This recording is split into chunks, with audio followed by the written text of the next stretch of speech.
yeah, bud. Mm-hmm. Hey, everybody. God, well, hi. Good evening.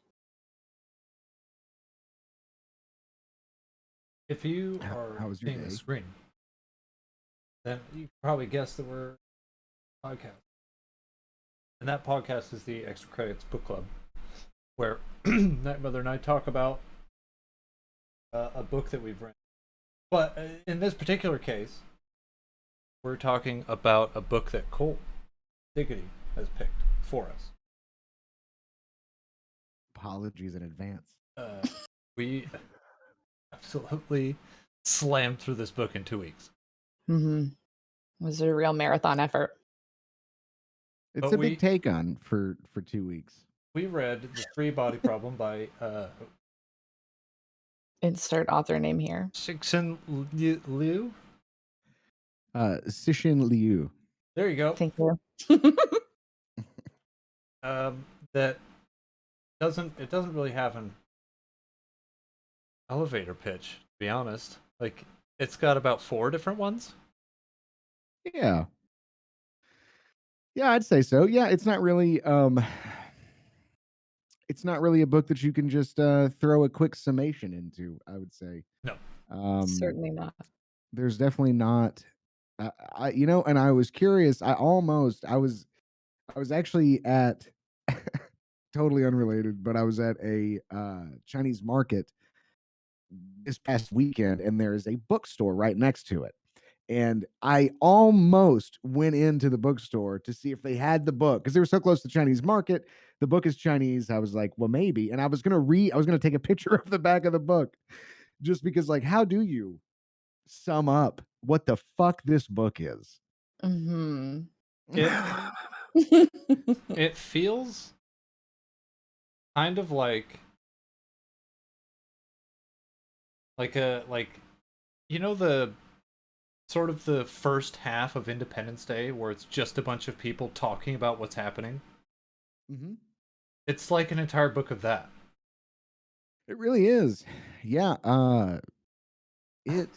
Scientists and mathematics going, something all weird is discussing happening. it. Well, and the book opens in such a strange way, starting at like is it 1967, the Cultural Revolution in China? Yeah.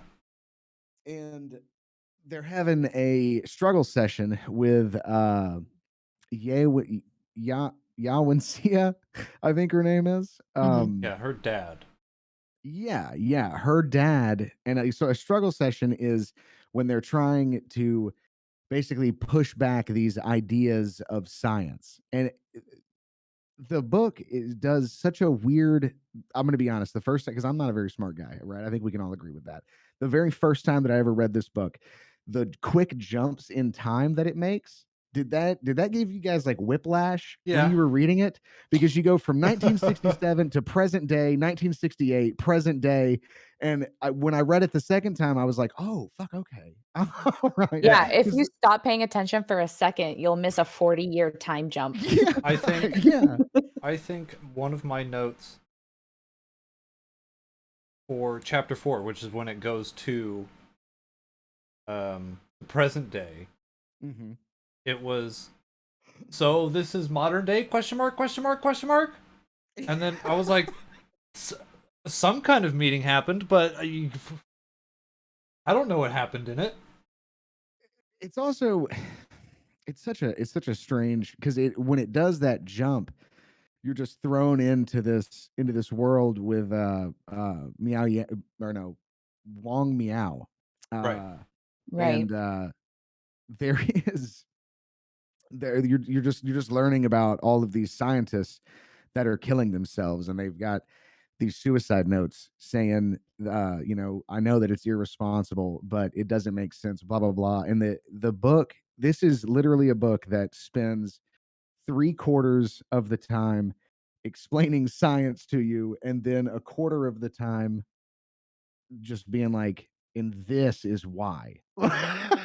And all of that is in like the last 10 chapters. So it's like this huge build up to this payoff at the end. And I think the payoff was why I ended up enjoying the book so much. And then I started to read the second one recently. I didn't even know that there was a second one until another guy had told me about it. But yeah, It's yeah. a So when I read books like this, I'm very plot centric.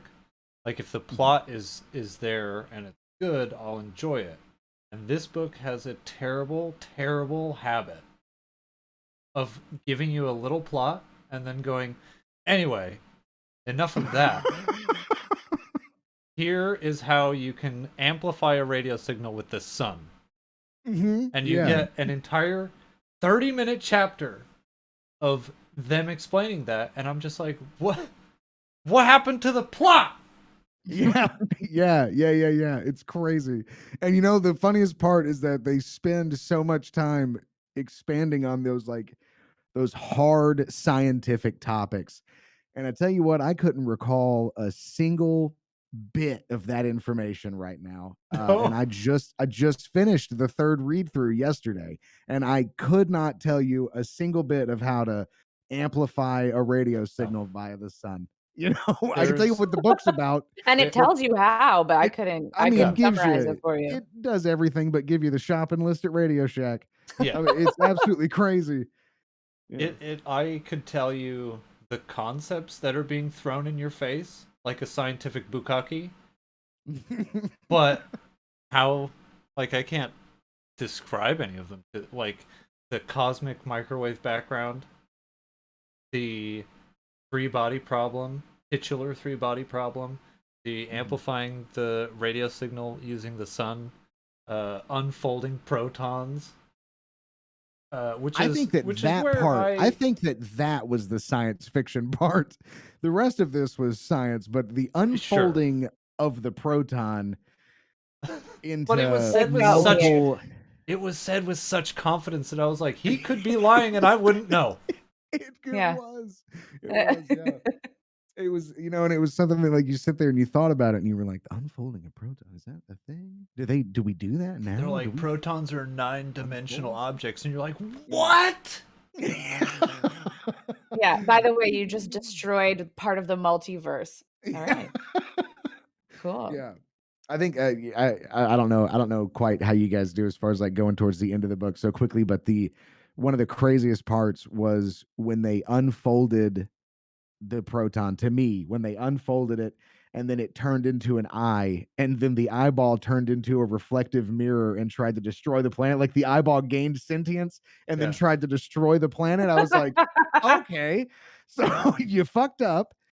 Um, I think Yeah, I think one of the biggest like the I don't know if you guys noticed, but all of these characters, Dasher, um, Wang Meow, all of them are incredibly cold characters, yeah. and so I think that's just the the China. that's just the China. They're just all just very very cold characters. But the whole thing, to me, I was reading it as like an overview of these concepts, if that makes sense. So like it wasn't the book itself wasn't about these characters. It is about humanity versus these Trisolarians that we don't yet know anything about. And Right. the inner workings or the inner culture of how that would work out, like if we were to discover that there was, and God forbid that it be someone who is so socially disconnected, like Yao Wenjie is, um, where she's like, "Yeah, you know what? Come blow us the fuck up, dude. We need that actually. That would be great if you Yeah. come do that." So that's how I ended up reading it the second time around, was as an overview of all of these events and what would happen during a first contact type of scenario where it just so happened to be China and it just so happened to be this person, like all of these little events played out so perfectly to Yeah. end up creating it where even the Trisolarians were like, "Don't fucking respond, bro. Seriously, don't say nothing." And she was like, "No, no, no, seriously, get us. Like, Yeah. we're awful. Come get us." Like, "No, bro, we're worse, but we coming." So, yeah, Uh, okay, let's start at the beginning because there's a sure, lot to unpack, sure. and there's also a lot of characters that are important to the story, kind of. They're important in introducing the elements of the story. Right. And like the book starts off with the struggle session where Yawin Sia, her father is being essentially having the like radicalism beaten out of him, and he's killed. And then all of the everyone is like, yeah, fucking take that, science, you capitalist pig. Yeah, and it's his wife who's like his main persecutor. Like she's Yeah. the one putting him on trial. And their daughter, Yawensia, she's like the protagonist. But we're looking at this through her eyes, I think.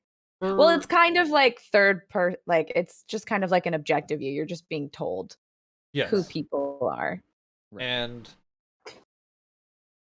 after that, we then were introduced to Yawin Sia, where she's out in the woods as like a logger essentially.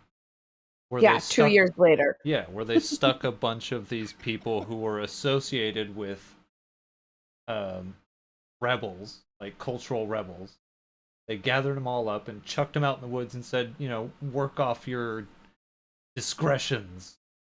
Yeah, your And debt to society. yeah, and she was perfectly happy with that. She's like, yeah, I don't want to be associated with him, my father. I don't want to be associated with the party. I don't want to be associated with people. Just leave me out here cutting down logs, doing construction. I'm happy as a clam, dude. Mm-hmm. And at some point she meets a reporter. Yeah, and he's like talking to some lumberjack Chad, being like, how do you feel about cutting down trees that were alive during the Ming Dynasty? He's like, it's a tree. I just cut it down, dog. Yeah. Fucking tree, dude. Yeah. And she's just sitting there like Follow the leader. feeling very like misanthropic towards humanity's may be decision trapped. to just log every old growth forest. Yeah. Just to destroy the environment. Mm-hmm. Yeah. And she gets a book from this guy. I don't remember the name of the book. forget what Silent Spring. Yeah, Silent Springs. There you go. Yeah. Mm-hmm. And it's basically like it's sort of like a communist manifesto book, but the opposite because they're already in a communist state. Right. Mhm. Yeah.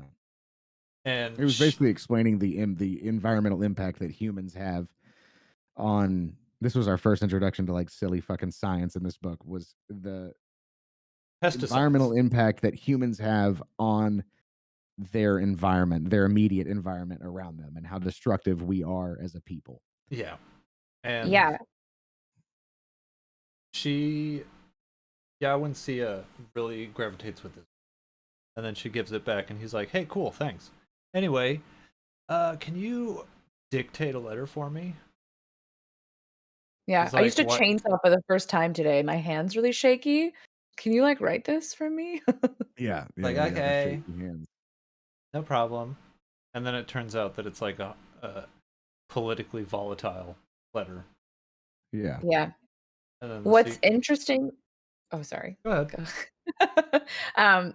I think it's important to note that this is like the first inkling we get from Yawensia's perspective that she thinks humans can no longer fix the problems that they've made and that they need like an outside influence to come in and sort out humanity's shit. Yeah. Right. And granted, let's be honest. Being fed up with humanity's bullshit and then inviting another alien race to come fuck our shit up is so severe. Yeah, it's a lot. That It's- is a lot. It's burning down the house because you've got termites. Yeah. Yeah. Yeah. And I mean, and she went real far with it. I mean, to protect the fact that they had received that message and everything. Because shortly after that, what basically happened is she wrote that letter, and then the commissar, which was Lazy Ching, I think his name was. The And a commissar, Chinese name. yeah. The commissar, and then another person in the communist regime, whatever, pulled her aside and was like, "Yo, dog, that was not cool." And so, like, you thought that you were isolated out here on this logging camp, but have you heard of Red Coast Base? And she was like, "Yeah." And That so big they sent antenna up her on the mountain. that giant antenna up on the mountain that gives everybody cancer and kills bunches of birds as they fly by Yeah. every time you guys turn it on, because it's I don't know what it is. I guess it's just all just taped together, and it just spits radiation into the sky every now and again. But so they haul her off to that place, and she ends up getting there, and she's like, "Yeah, actually, this is cool. This is great. Yeah, Yeah. like further isolate me This is from the perfect for rest of me. you fucking psychopaths. I'm down. Like, this is good." Because they were like, listen, once you, like, if you take the job here, you can never leave ever again. Yeah. And she's like, Yeah. dope. Sign me up. Yeah. Yeah. No hesitation. That'll work. And Which is kind of just how she makes choices, like immediate, no thought. yeah. She throughout the entire book, she gives them almost no thought whatsoever. But then she has like such a like at least the narrator, I should say, and especially in the audiobook, the narrator gives her such a ooh, like she's fucking twirling a mustache every time she does something. Later Yeah. on in the book, anyways. Every time she talks, I always just imagine like a little mustache and a teacup that she was holding at the same Yeah. time. Yeah. The whole human race, you say. I'm glad you brought up the narrator, because we'll have to get to the narrator at some point in detail, because he made some interesting choices. When it came to accents. He made some racist choices when it came to accents. Yeah, he sure did. Yeah. I really think that you should just spend 5 minutes. This is off topic. Well, it's on topic, but it's a different book. Spend 5 minutes with the second book. Just 5 minutes with the second book.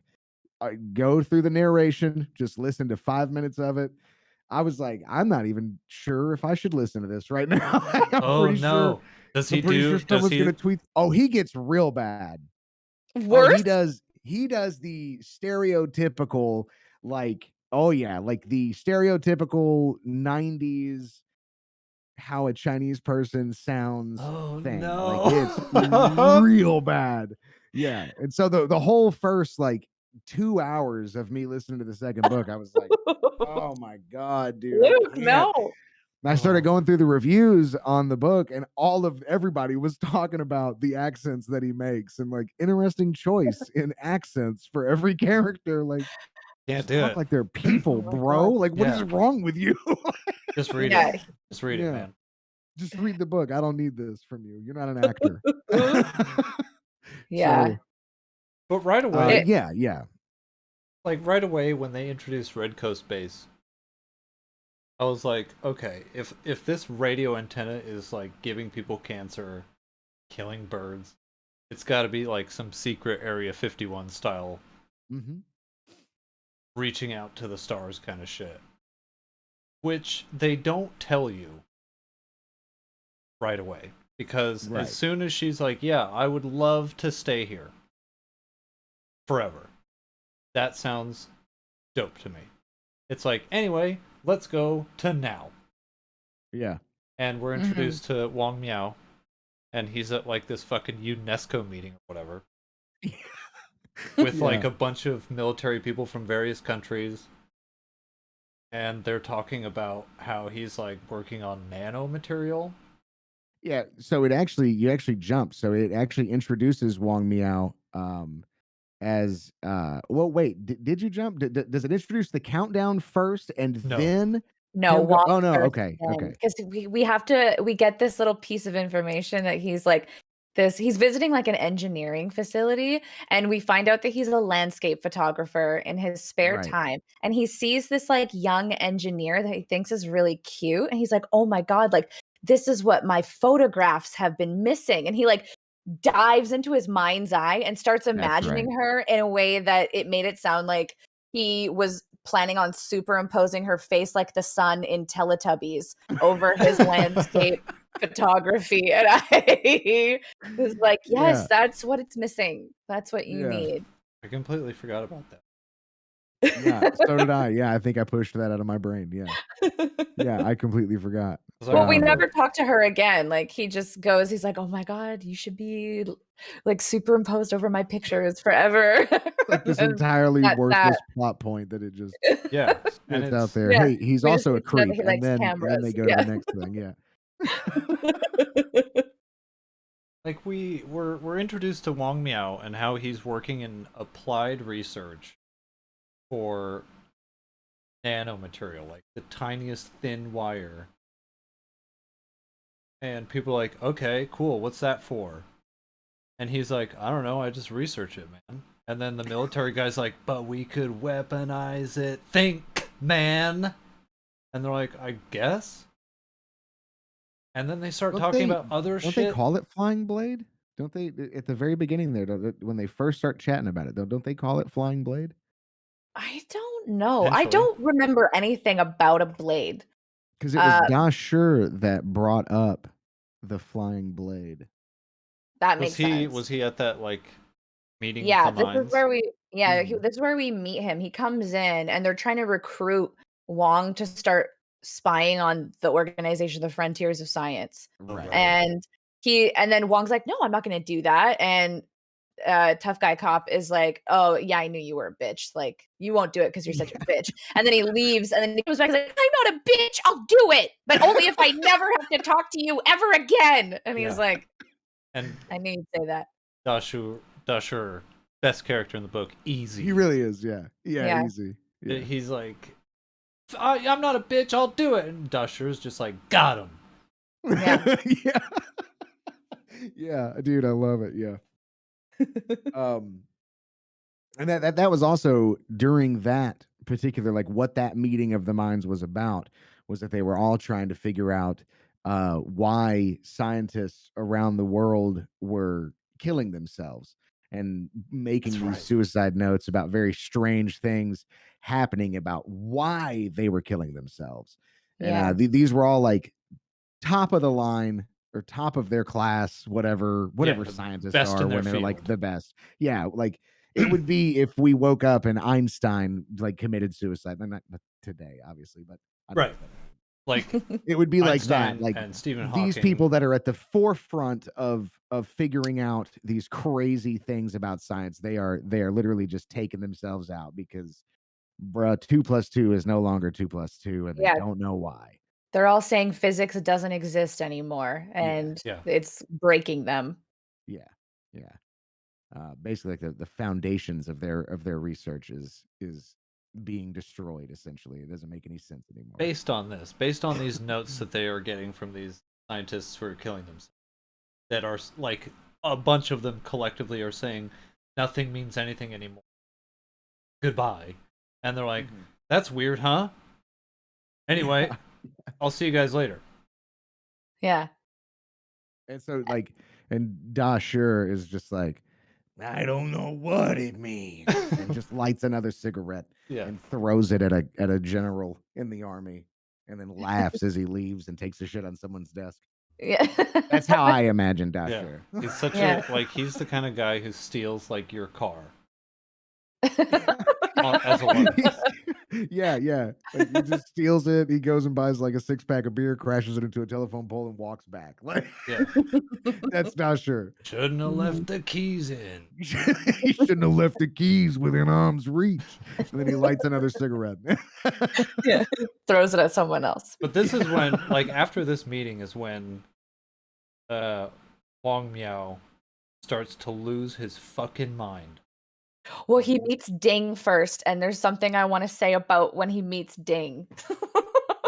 Because he has to go to this guy's house. This is immediately before he starts to lose his mind. Oh, Um, Ding Yi. That's yeah, he's like the guy who was dating this physicist who killed herself, and he has yeah, to go right. there. That's right. Yeah. That was Yang Dong, which Yang Dong is the daughter of Ya Wenxie, right? Yeah. Yes. Yes. Okay, yes. Yeah. So he goes to Ding's house and his whole place smells like booze. And I'm like, how drunk do you have to be for your whole place to smell like alcohol? But this guy's like waxing rhapsodic about his relationship with Yang Dong. And he's like, we used to love playing pool together. It reminded us of particles Yeah. colliding in the accelerator. And Oh I my was God. like, I gotta Fucking go. nerds. Nerds. Yeah. And they're just playing like their nerdiest game of pool. And he's like, I couldn't possibly go and talk to her mom. You should do it for me. I'm I gonna sit think here and play I pool think by the myself. best part about that though is that even after they got done with playing the game of pool in the three different places, and he is like, do you see what I mean? It doesn't make any sense. Yeah. And then Wong, who is actually, I'm sorry, Meow, Wang Meow is actually like an accomplished guy, like he's an accomplished scientist, and even he's like, yeah, bro. Yeah, I get uh-huh. Like he doesn't fully understand why it didn't work the way that it was supposed to, which I think is in as far as like writing goes, I think that part of it is one of the coolest parts of the whole thing because it's not until almost the end of the book that you realize why physics is breaking down in the Right. way that it is. Right. You Yeah. know, and like it for all that we know, I mean, they're just not doing it right. You Right. know, I made a as far as the note reader actually. goes.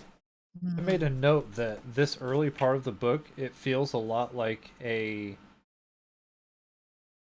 feels like a Japanese horror story Mhm.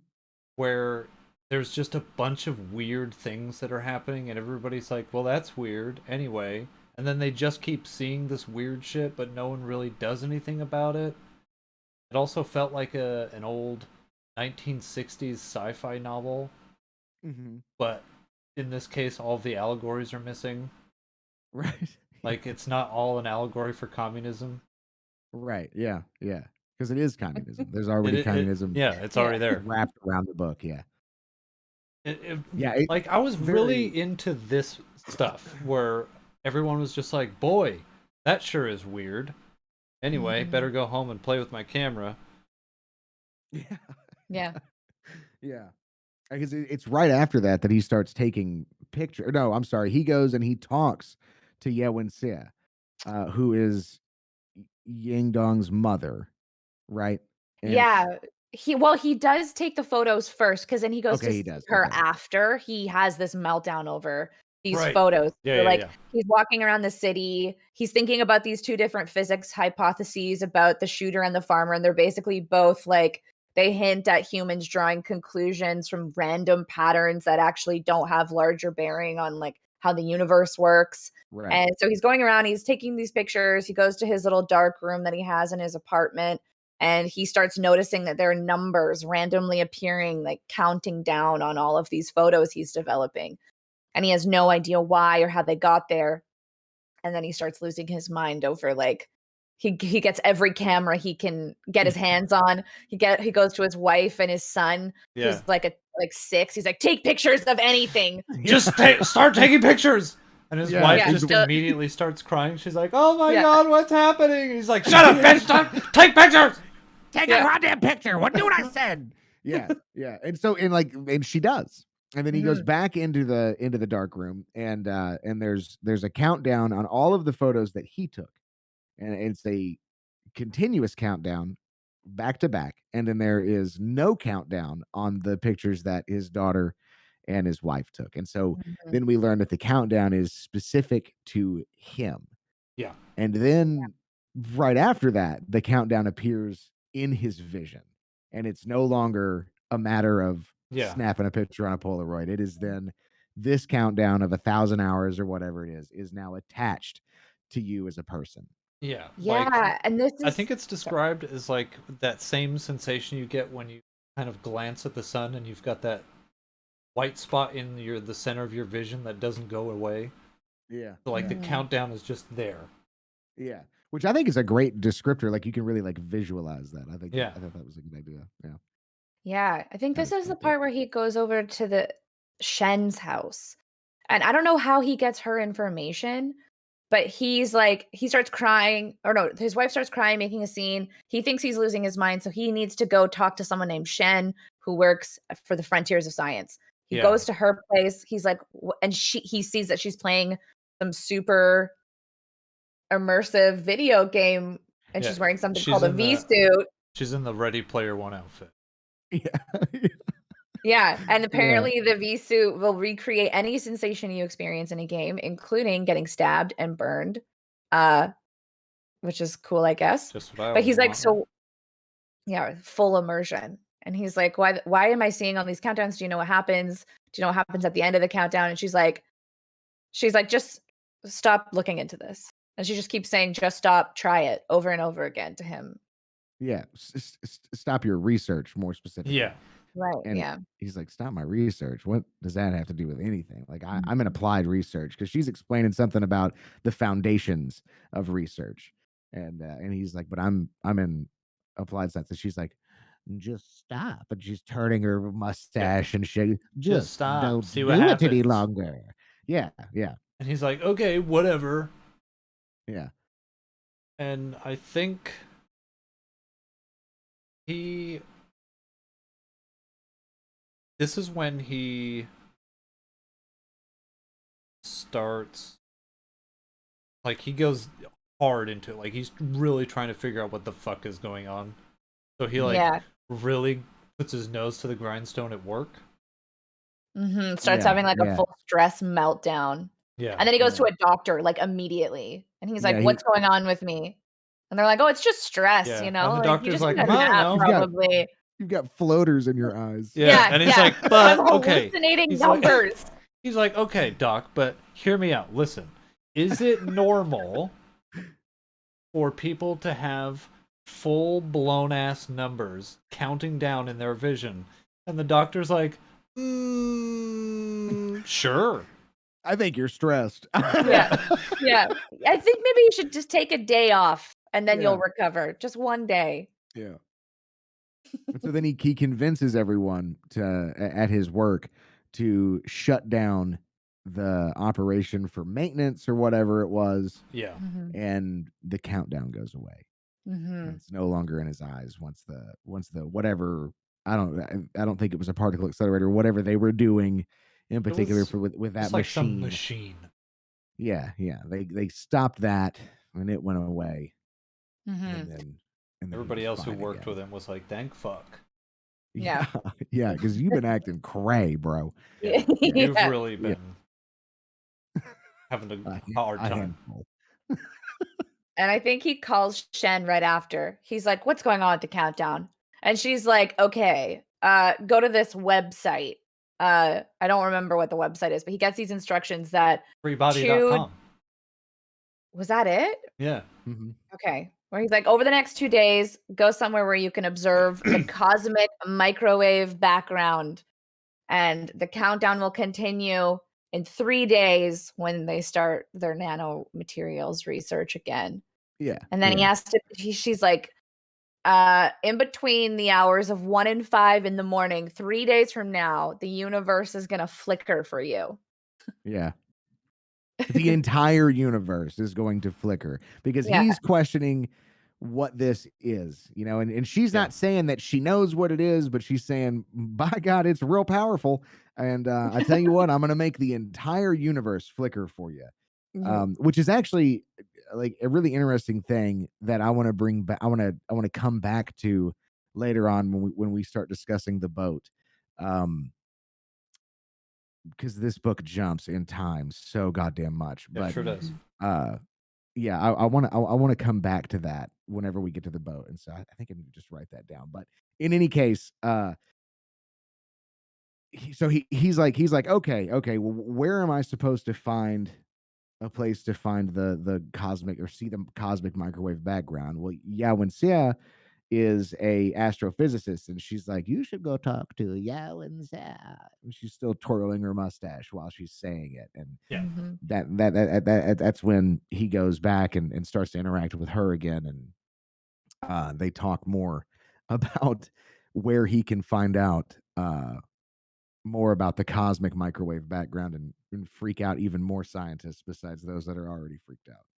And this is around the time, I think before he goes to talk to her, he gets sidetracked by going to his workplace that has a V-suit and logging in and Yeah. playing Three Body for the first time. And I think this is right around the time we have our first like exposure to the Three Body game. Yeah.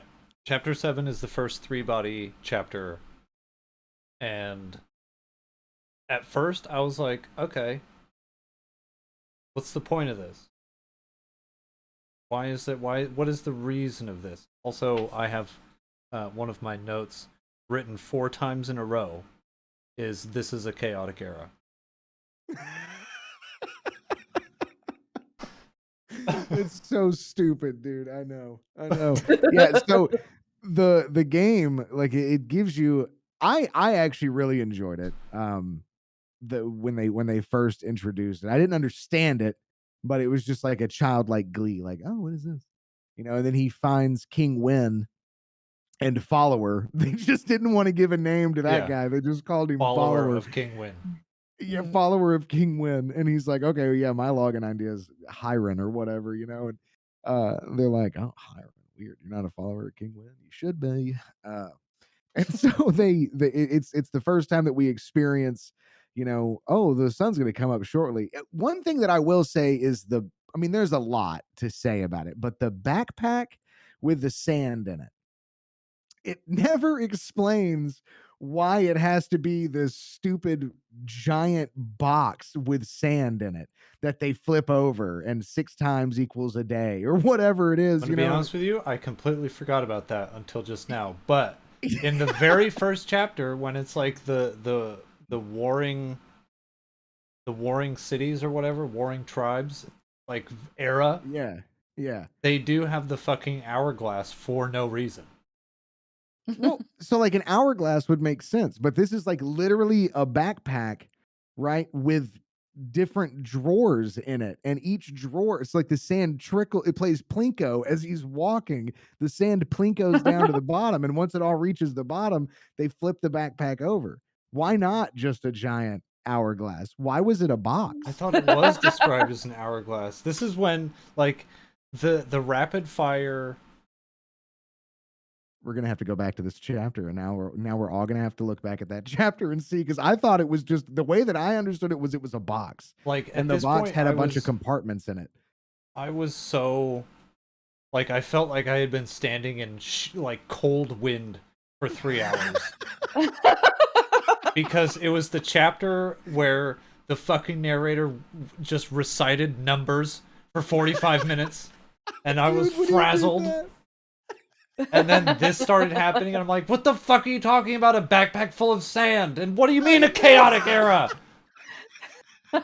This is a chaotic era. Yeah, what do you mean? This During is a stable era. The thing, I couldn't get past the humans dehydrating themselves on command. So it's like when things get too dicey from an environmental standpoint, they're like, all right, dehydrate your body and we'll just keep going with you. So they just like lie down and eject all the water out of their body and then turn into like human beef jerky. And then Wong like takes him, folds him up into like a little parcel and just, oh no, he rolls him up and then he just like slings him under his arm and keeps carrying him along the way. Yeah. And at they're first, like, you're not gonna abandon me.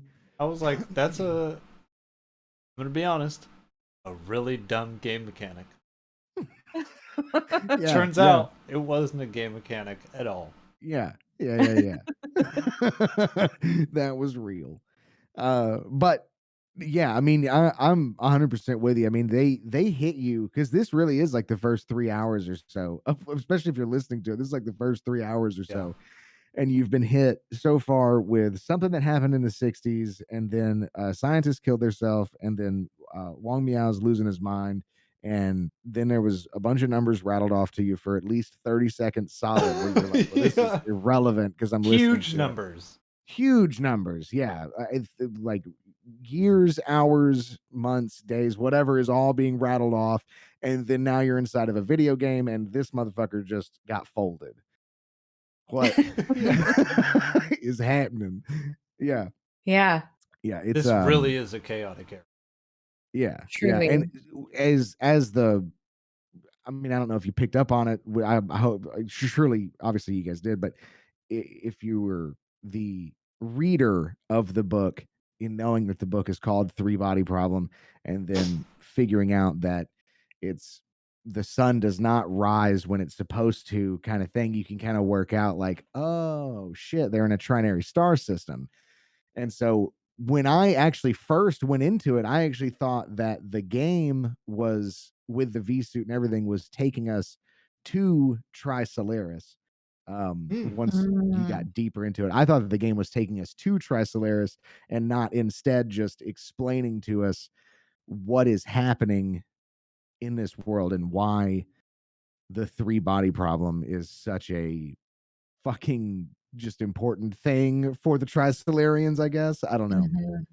It was it I think it was shortly after this chapter when he isn't it after this chapter, the first time that he plays three body and um they see a flying star or something, the planet goes frozen, I think. Yeah, well, they see 3 stars appear in the sky, which means like a long period of unlivable cold. So then everybody Yeah. turns back into beef jerky and then he leaves the game, I think. Yeah. Yeah. And we invite you to log back on. Yeah. Yeah. Because Um King Wen was like trying to make all these predictions about like the whole point of what they're trying to accomplish is accurately predict when a long stable period will happen so that they right. can rehydrate the whole civilization and like live their best lives. But King Wen fucks up his prediction real bad after they rehydrate everybody, Couldn't have and been then the more sun wrong. disappears. Yeah, and then everything ends. So they're trying to figure out how the universe works so that they can predict when a stable period of considerable length will happen. But no one's gotten it Right. right so far. Yeah. And the whole time Meow is hanging out in the game, he's just like, he's like, oh, you've got a solution for this. You've got like a theory for when the sun's gonna come up, and he's like, oh yeah, it's gonna be dope. Watch this. And they turn up, impress the king with his dope uh, prediction. It is literally the opposite of a good prediction. And Meow is like, I'll think on this. And then when it tells, we invite you to log back in and continue the journey in three body. Mhm. I'm like, that's weird. Does that mean everyone has to leave? Like, what if Yeah. you just stay in and kind of hang out? Yeah. So it was like that was like the first introduction to it, and like that's like your well, I'll get into that once we get to like the next time that they go to the three body game. But to me, it felt like they were trying to employ the humans to figure out the three body problem, which of course you later figure out that's irrelevant altogether. Because Which I don't even think irritated that the fuck out of me, by the way. yeah. Like, because the Trisolarians didn't even know that that was going on. That was a whole separate thing that Shin Yifei and Yao Xia and Mike Evans. I guess because Mike Evans he's just a well, he's saving birds and being a billionaire. I mean, he's just out there So living his life. so much of the book is devoted to this three body problem. And then when it actually comes down to it, they're like, "Oh, we don't care about that anymore." Yeah.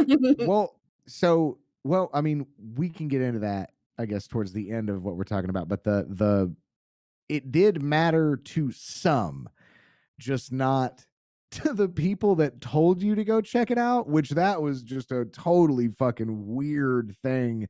Cause they were like, they would like sent you in and they were like, you should go check out the, twirling the mustache with their teacup.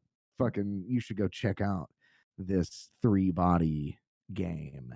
And then at the end of it, all three of them were like, yeah, actually, it's only those guys that actually give a shit about it. Yeah. And they're gonna die. So Even the Trisolarians were like, we don't care." yeah. It was the weirdest. Like, we're coming to your planet. You don't have 3 stars. Like, you're gonna be fine. But I guess after we the can after the relay the game, message back to them. after the game, he's like, all right, I guess I better go talk to Yao and Sia.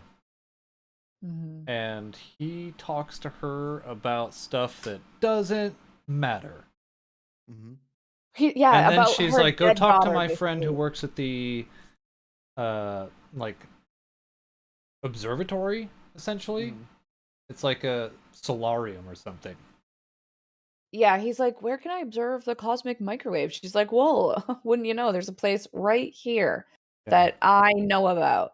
And I have a student who's doing his residency or some shit who works at night. So it'll be perfect if you go between the hours of 1 and 5 in the morning, if, say, you wanted to see the universe flicker. I'm not saying you do, but if you did, that would be when you could If go. that was your goal, She here's she his like number. had all of the information that was told to Meow, but she shouldn't know it. Right. And he was just like, oh, wow, it's actually really convenient that that's the time you said. Thanks. Yeah, that worked out perfectly. Yeah. And it was for me, I mean, you guys might have picked up on it because you read a bunch of books and stuff, but like for me, I never actually picked up on that whatsoever. I was just like, oh, okay, this nice old lady just helped us out. We're gonna go figure out this cosmic microwave background thing. She had information that she shouldn't have, and he didn't even realize it. Yeah, and then all of a sudden, I realized towards the end that she was twirling that fucking mustache. Yeah. Go check out my buddy. He's got Valve Index that you can put on your face and look at the. What were those called? The glasses that he put on? The 3K glasses. 3K glasses. They had it like these special glasses at the planetarium, and he was like, "Take me to the planetarium right now!" Yeah, and then dude's like asleep. He's like, "Oh, we made like 12 of them." You can just use however many you need, man. And like he's like, "Here you go. This is how you put them on." And then you like, there's this switch here. And Wong's like, yeah, bro, I've put on glasses before. I can figure this out. Like, yeah. So he's like, he goes to meet up with this like super pretentious student who he's just like a real asshole. Yeah, he's like, why do you want to see such a small variant? Like, you're not going to see anything, you fucking idiot. But I guess if you wanted to, here's what you could do. And then I can't really remember. He needs to go to the planetarium so that he can get his special 3K glasses to see like the flickering with his naked eyeballs, basically. So he can go outside and see it because they're like watching it on these little like they're just like lines on a screen basically, and the guy's like, there's no way this could actually happen, like. And then I think they're like toying with the idea that there's some supernatural saboteur, which I thought was kind of fun. Right. Yeah. Well, because they were saying like, because the scientists are the dude, the absolute prick that's like, let's just go eat, bro. Like, what are you thinking? Yeah, that's right. Yeah, he's like, the universe is not gonna flicker. Come on, bro. Yeah, and then he's like, okay, listen. Wong's like, we got fucking, it's close. We gotta go back, and so they head back. And he's like, okay, well, whatever. This guy's got some 3K glasses that we made specifically for this scenario that we use once. So we have 12 of them. Use these. And so he takes those, puts them on, and sure enough, the universe goes blink. And then the guy's like, what the fuck? And so then he calls another solarium and he's like, hey, did you see that? And that guy's like, fucking bro. And then he calls another one and that guy's like, I saw it too. And so he's like, dude, in order to have 3 different places all do this, plus our satellites causing or showing the same reading, like there would have to be somebody like really deep in the deep state fucking with this. And Wong's like, he starts having some like yes, wild he like has some wild spiritual experience, and the guy working at the planetarium is like about to ask for his glasses back, but he looks at Wong and whatever expression is on his face, he cuts himself off mid-sentence and he's like, you know what, you can keep wearing those for a little while. Yeah. I think Wong, after he sees the universe flicker, like just going on, bud. Like the universe essentially winks back at him. Yeah. He has a sit down and he's like, oh my god. Yeah, doesn't he go to, like, a church and start, like, weeping? He does not have a good time. Yeah, he didn't have a No, good he time has a with it. Yeah, full no, meltdown. it messed him up, yeah, and he told the other guy, the young guy that was all like, "Wow, this is crazy." He was like, "You need to not look into this any further." Was you want countdowns in your eyes? Because this is how you get countdowns in your eyes, okay? Yeah. Don't look into it any further. And so he leaves from there, and it was Da Sure that picked him up, as a Yeah. matter Yeah, of fact. he laughs Yeah. right in his face. Yeah, and he's like, "It did what? I don't understand any of this." He lit a cigarette and then he flicked it at a hot dog stand or something. Yeah, And yeah, he's he like, "I'm a simple man, I don't have time for this I don't stuff." have time for blinking universes. And so he's like, "You should go play that game that you were talking about." Mhm. Yeah. And that Yeah, but was then this is where he gives his, like, idiot logic that's actually, like, 100% accurate. Where he's like, "Here's the simplest things about why these like, the simplest connecting thread between all these weird things that are happening." He's like, "Whoever is doing this is afraid of scientists and is trying to make them think that they're losing their minds." And yeah. he's like, "Someone's trying to ruin the credibility of scientific research. And no one else has been able to figure this out or make any kind of prediction about this." And he's like, yeah, don't worry about that shitty countdown. Go back to work, get your shit done, Yeah. whatever. And Be a scientist. Yeah. They're obviously afraid of scientists. my note is literally how to stop worrying and learn to love the countdown. Yeah. Yeah. Because that's what he told him. He's like, forget about it. What are you Yeah, worried yeah. about? Well, and I love how he kept asking, like, what happens at the end of the countdown? And Shin Yifei, Yao and Xia, they were all like, things. Just We ignore don't it. we don't know. Yeah, Yeah. twisting that mustache, man. That thing is fucking twirled now. Yeah. Mhm. And then we go back to Three Body. But also, like, that whole chapter where he was talking with the guy who worked at, like, the observatory, it was my peak, I hate this book. Because my Oh, yeah. three notes for that chapter were, I've just about had it with the fucking jargon, and this is Star Trek jargon on steroids. I'm livid. Yeah. Yeah.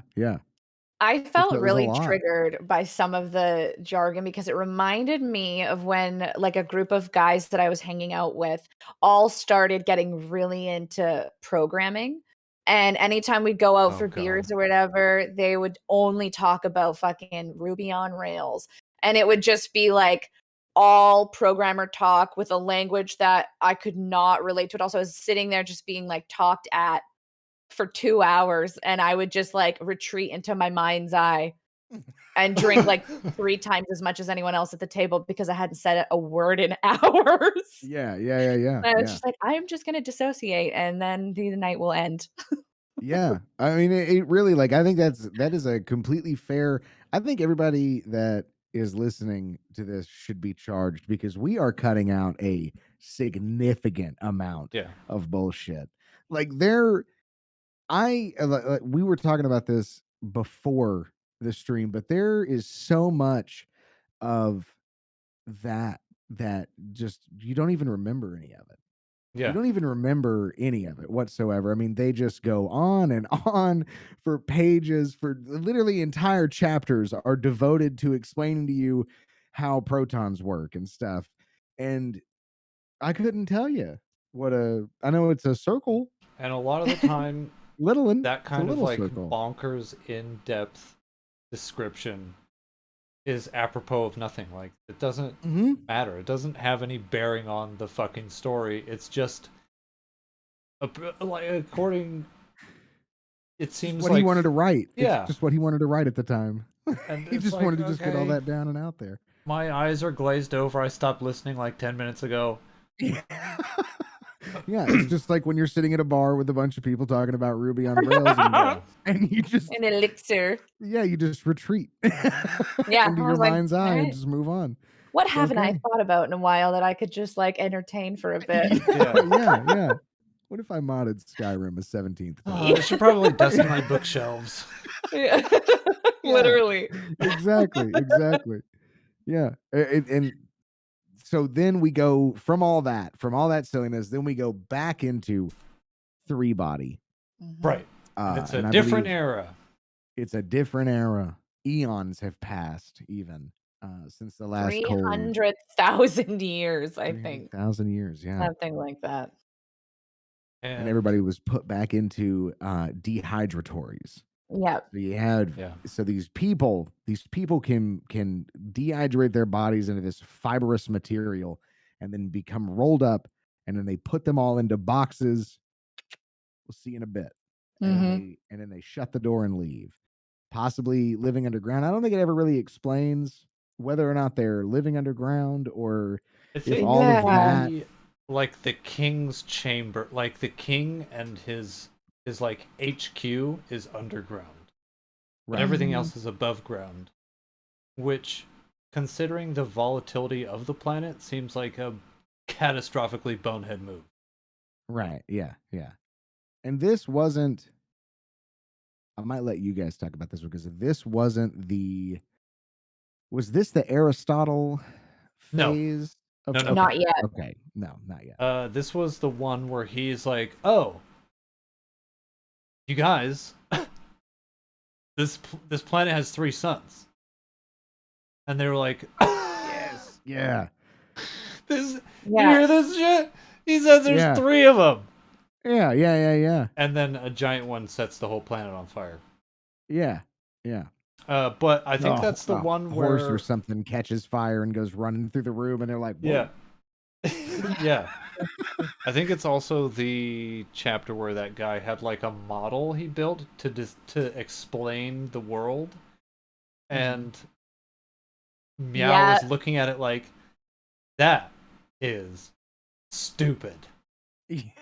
Yeah. That'll never work. That's not how it works.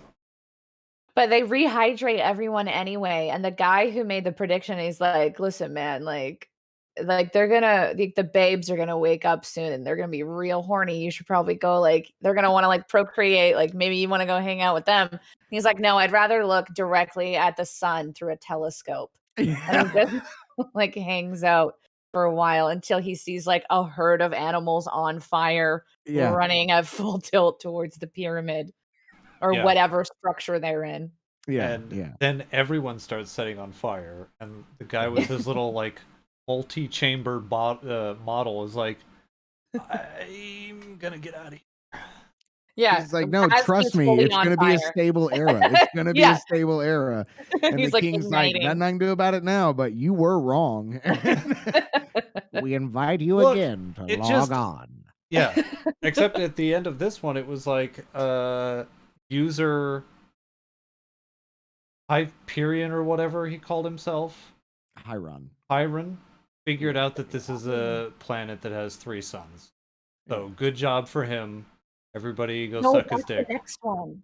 That's the next one. That's when he's with Aristotle and Galileo and Oh, Leonardo, right. the Pope. And this is when that's when he takes on his Copernicus moniker. Yeah, he and becomes like Copernicus. Really leans into that. Right. He figures it out, but then tells them later. They call him Copernicus, and he's just like, "Yeah, okay, yeah, I can go with that." Yeah. I think he self-identified as Copernicus, which is even more cringe. Oh, like, is that what he did? He chose his ID for the game to be Copernicus because he's coming in there. He's like, "I know that it's 3 suns, so I'm gonna come in here as Copernicus so that people like know what I'm about." And then they're immediately like, "Burn him." Oh yeah. Oh yeah. The Pope's like, "Burn him." Yeah.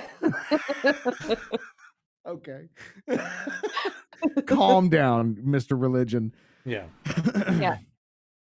But I think after he gets out of the game this time, he goes back to Yao and Sia, and she gives him a little bit of insight, the first taste of what she was doing at Red Coast Base. And because it's flashback time, we're back in the 60s. Yeah. And it's basically like her day-to-day life at Red Base.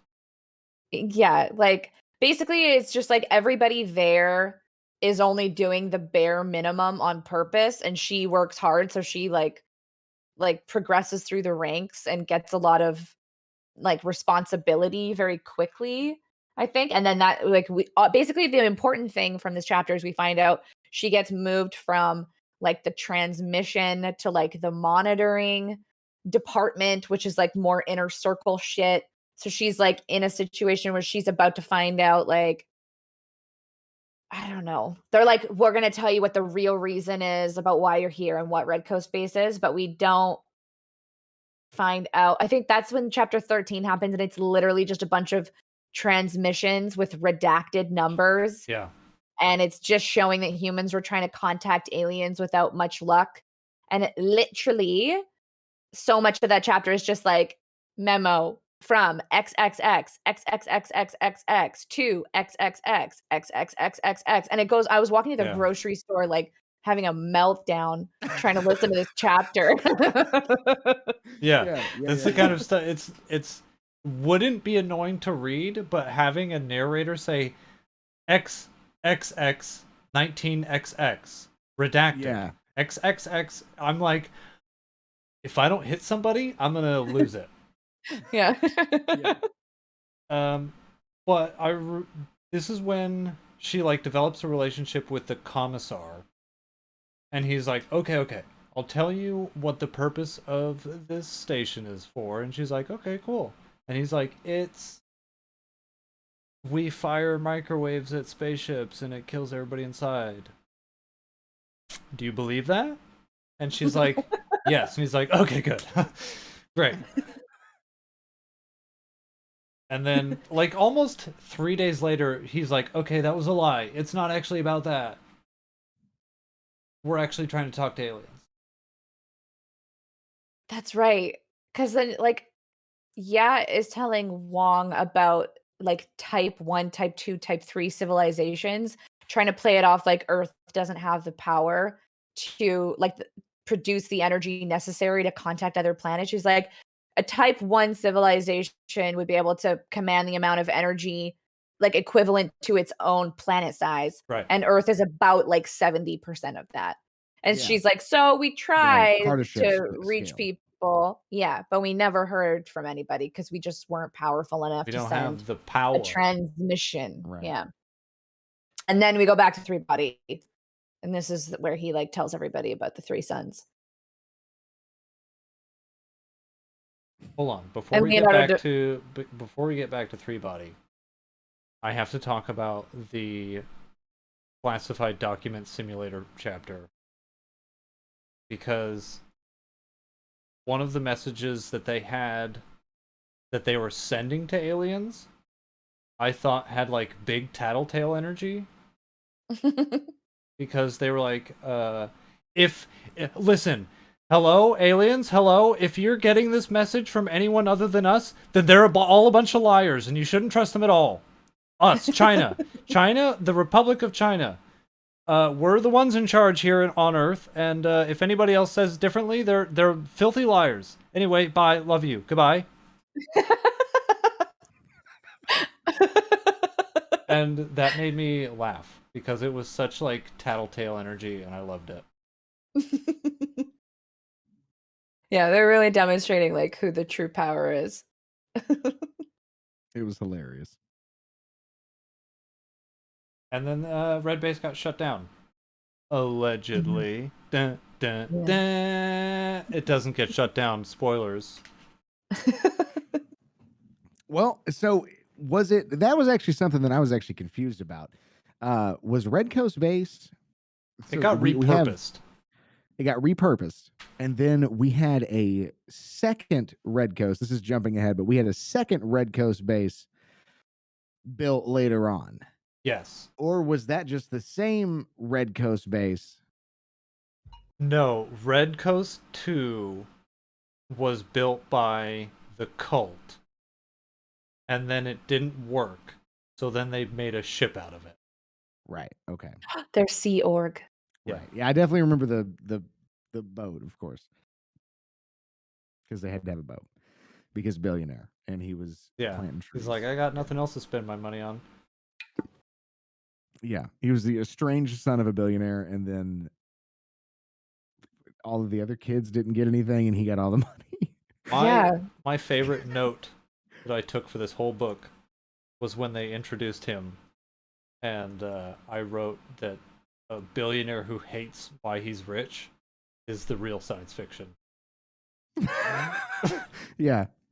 Yeah. Because give me a break. Yeah. That guy's They not don't real. exist. No. That's not a real person. Mm-mm. I think this is around the part where Wong meets Shen's husband, who I don't know his name. I've called him Lazy Math Genius. Right. And he tells his life story. Because Wong goes to meet with Oh, Tough Guy God. Cop after he talks to Yao and Sia. Wei Ching. That's his name. Wei Ching, that's right. Yeah. So he basically tells his life story about like how he was a lazy smart guy who was real good at math, not so great at talking to people, not so great at existing. So he's like, I'm going to go to a monastery to live a very easy life because I don't know how to be a person in the world. And then he Yeah. starts feeling like super anxious at the monastery while he's trying to imagine like what a peaceful headspace for himself would be. So as a way to like calm himself down, he starts trying to solve the three body problem in his mind's eye at night as he's falling asleep.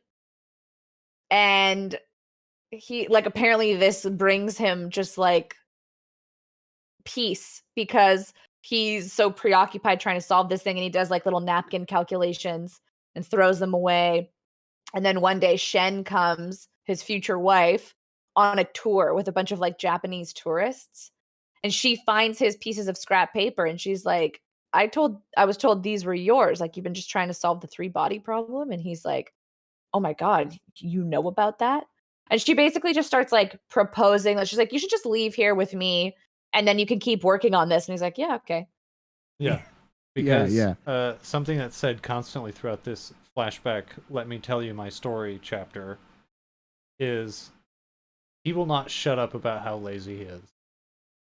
Which is insane because he's like, yeah, I went and got my master's. Yeah, I went and got a PhD. Yeah. But like, I'm lazy. I I'm don't so want to lazy. work. I Yeah. don't care about things. Dog, Yeah. you've been doing nothing but work. You've literally just worked. Like, you're not convincing anybody that you got a doctorate just chilling. Okay. Yeah. He needs to work because he doesn't know how to relax. And when he Right. tries to relax, he needs to go to a monastery. Mhm. And then he's only happy when he's working again. But he's like, but I'm so Yeah. And I love it too. The sure, after he explains after what's his name? I can't think of his damn name again. I have it here in front of me. Wei Cheng. After he goes through that entire story, Dasher's just like, you see why I wanted you here. I don't understand any of this, you know? Yeah. And so he's like, is that the crime that you're reporting or whatever? Talking about his wife is wanting to his wife said that he was going to kill him, but it was several days before that somebody else had called and said that they were going to kill Shin Yufei. Yeah. And right. he's like, oh, now this is getting interesting. So Yeah. they drive over there. I They think this drive is over also to the when dude's house. we're introduced to the best character name in the whole book, who is a minor character. She's just like a secretary and one of the police, but she's called Shu Bing Bing. Yeah. Right. And I was Mhm. like, are you She's joking? stoked. She is stoked to meet Wang Meow. That's She's right. so stoked to meet him. Yeah. Because She's like, your progress in three body, super cool, bro. I don't play Yeah. myself, Yeah. but I monitor it. And Yeah. he's like, please don't talk That's to right. me. Yeah. He's like, you monitor it? Weird. Okay. I think Yeah. he was secretly excited to meet somebody else who was like involved in the three body world. He was like, Yeah. oh my God, we're talking about it. And so I'm so like, something just flew over my head because I didn't realize like the three body problem was like a thing that people would like consider. Like, I didn't know that it existed. So I was like, oh, so he must have like, for whatever reason in my mind, lazy math genius guy was like, I thought he was the creator of three body, but no, he's not. I was very wrong. He just is doing that separately on his own time. Like he Right. came to the the idea that he wanted to solve this thing that is a thing before he was ever introduced to like the game itself. Yeah, I also wrote here as like a newspaper headline: "Man who hates being good at math talks too much about how he hates math." Mm-hmm. Because he hates it. He hates everything about it. Yeah. And also immediately after that, I wrote, "This dickhead talks too much." Mm-hmm. Consistently talks. But I feel like it was the first time he's ever spoken at length. It's about the only anything. time anyone's ever asked him about himself, and he's like, "Well, how much time have you got?" Yeah. Everyone's like, "Oh no." Yeah, it's like 40 years of unsaid things came out over the course of an hour and a half. Yeah. Nonstop.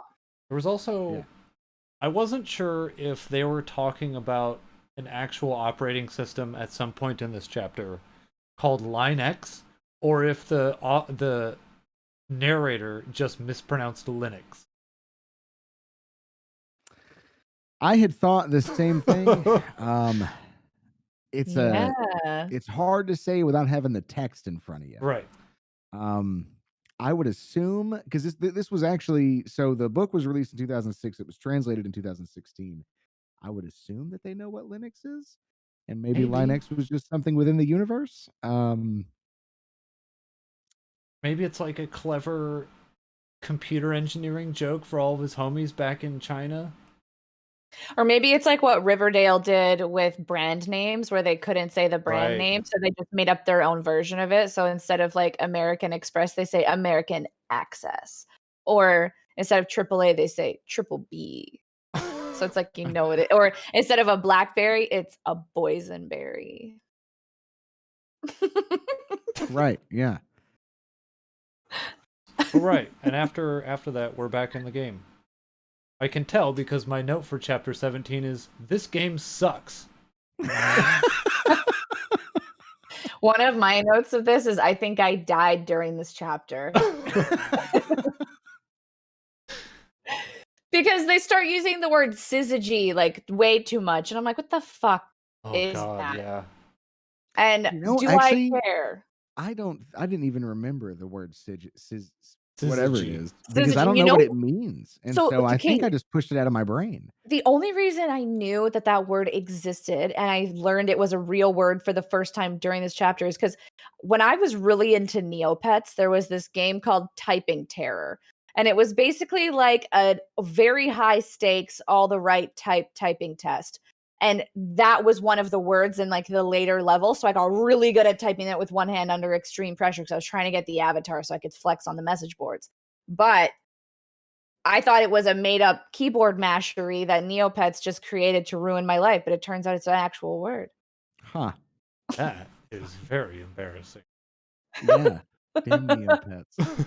Unbelievable. I mean, I was 12, but I would still go back to, get the advent calendar well into my teens. Syzygy. So this was the part where they actually got into Aristotle and all that. Yeah. They just kind of rapid fire the game at you a couple of times. Yeah.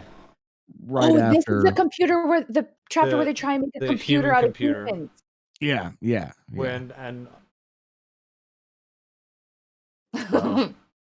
There's too much. This could have been like a 5-10 minute chapter. We made it 45. My brain noped right out. Have you? Yeah, I don't think dear listeners, super attention to it. Yeah. Imagine having someone explain to you what it would take for someone to make a computer, like an actual computation device, out of human beings, just lifting colored flags. And that's this chapter. Yeah. How many minutes did they talk about just that? It had to have been. It's the majority of the chapter. That's right. And I listened to none of it, and also all of it. Yeah. Because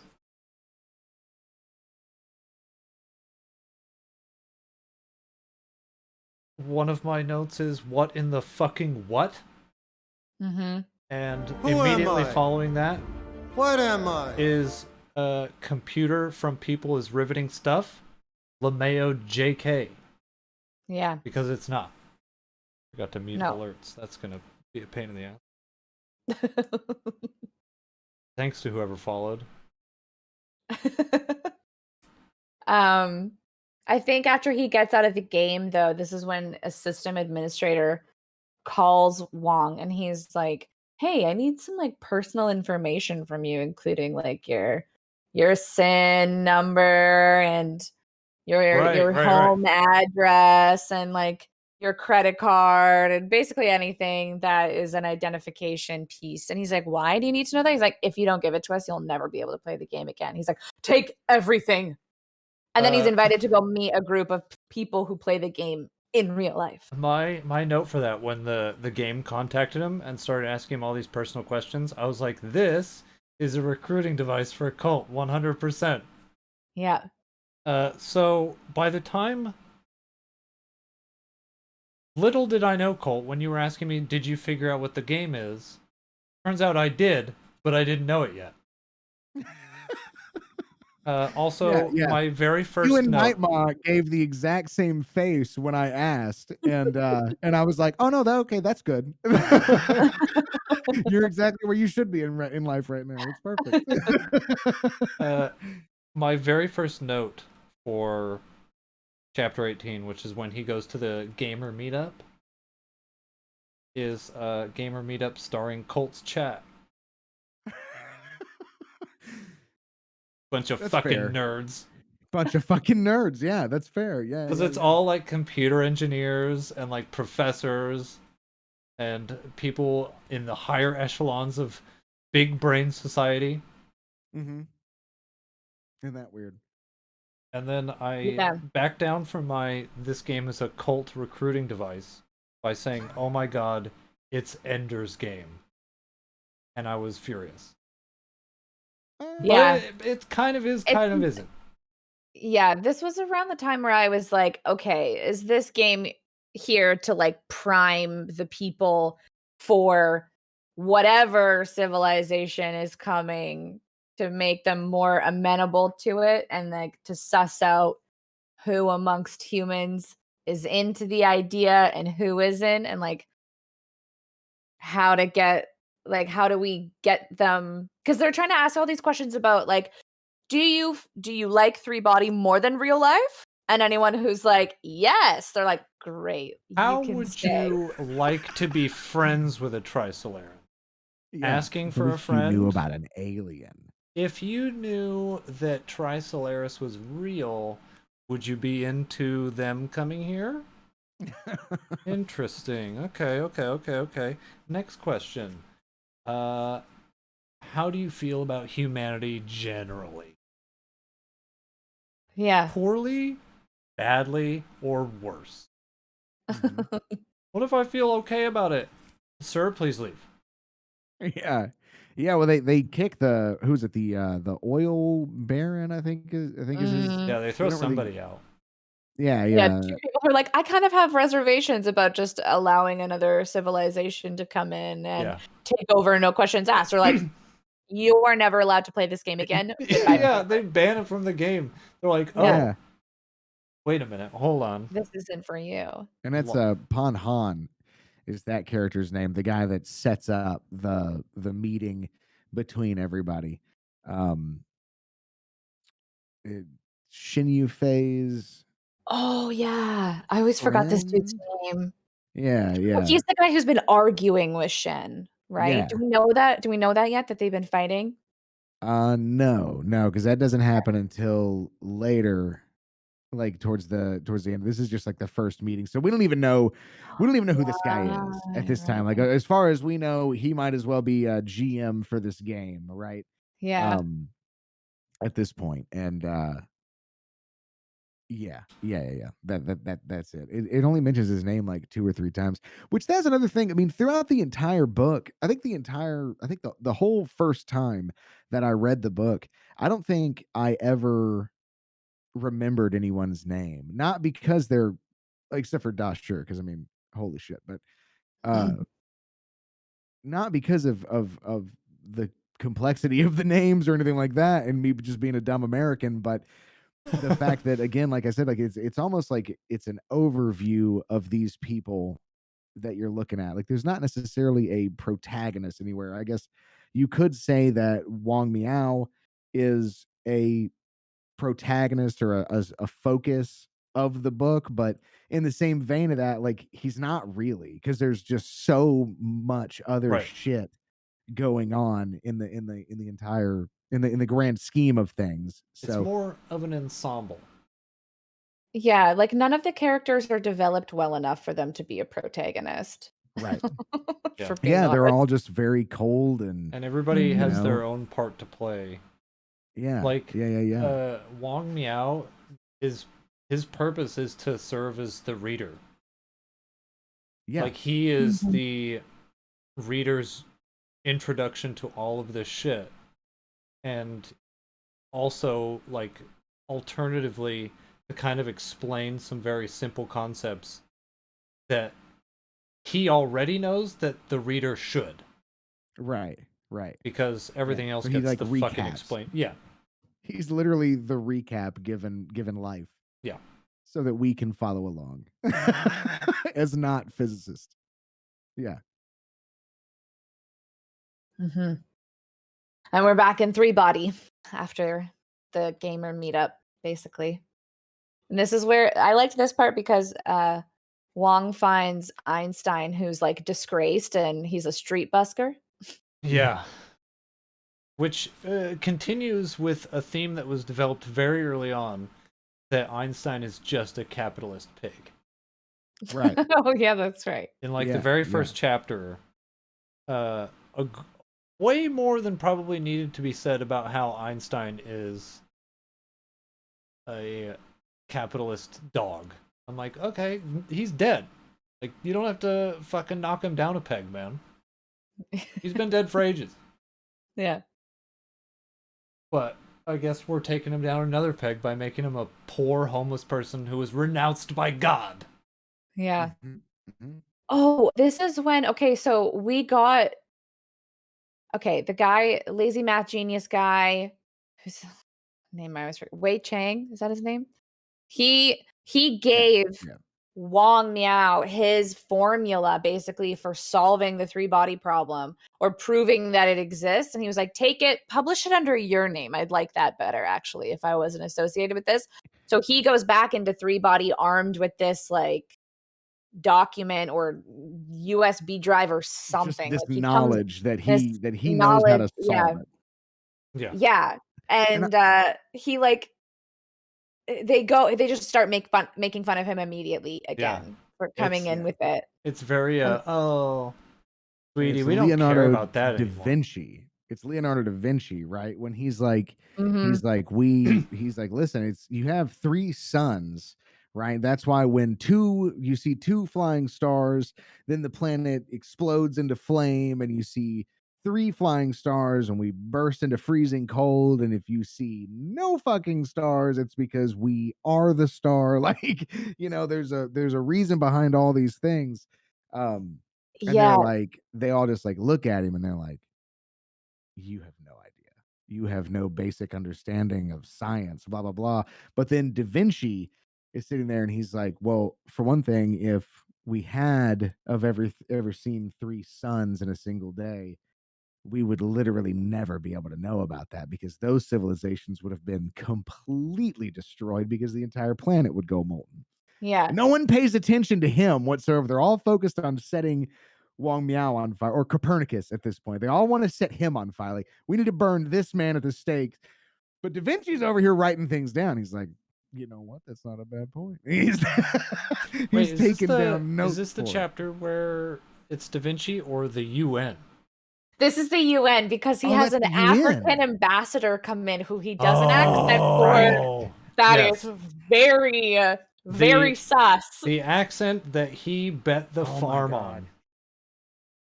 on. Man, he should have just used his words. He not- should have just used no voice inflections whatsoever. Like he does the cast of the book in just like different like vocal pitches or whatever, which is fine, live your truth. But then he has 3 characters that he goes full racist on, where he does an African accent, and then he has an Israeli accent, and then he has a Japanese accent Oh later my on. god, yeah, the Japanese accent really pointed out, yeah. I was like in public, like walking around, and I'm listening to it like in my headphones, and I'm like, I hope no one can hear this, even though I knew they couldn't, but I was like, this is awful. They're gonna flay me. The worst Yeah. part is the his African accent when he said like this African dignitary, and then he starts talking as him. I was like, oh no, that's just Jamaican. That's not African, my man. Oh, it was so bad. And then so the jarring. Israeli guy was not Middle Eastern. Yeah. It was like Russian. Yeah. And it's like, man, if you're gonna be racist with your accents, At least like know the accent that you're going Just- for, the people that yeah, you're just- going for. know how It it sounds. reminds me of the guy who reads the books for The Expanse doing the accent for Avasarala. Like, it's very Oh my god, not I know exactly what you're talking about. The problem So for me though is uncomfortable. after watching the show, The Expanse, and then having him do her voice, I'm like, ooh, wow, took some liberties there, didn't you? That ain't it. Yeah. That ain't it. Yeah, it's awful. Yeah. I don't actually remember what happens next, because my only note is that so the game wasn't actually Ender's Game, it was to make everyone sympathetic to these aliens, question mark. Yeah, this is when Einstein is like, we can't stay here. We need to take to the stars and take Trisolarian civilization somewhere nicer. And then the Right. subtitle in the game appears, and it's like 450 years later, this civilization was wiped out by a twin sun blaze or like something.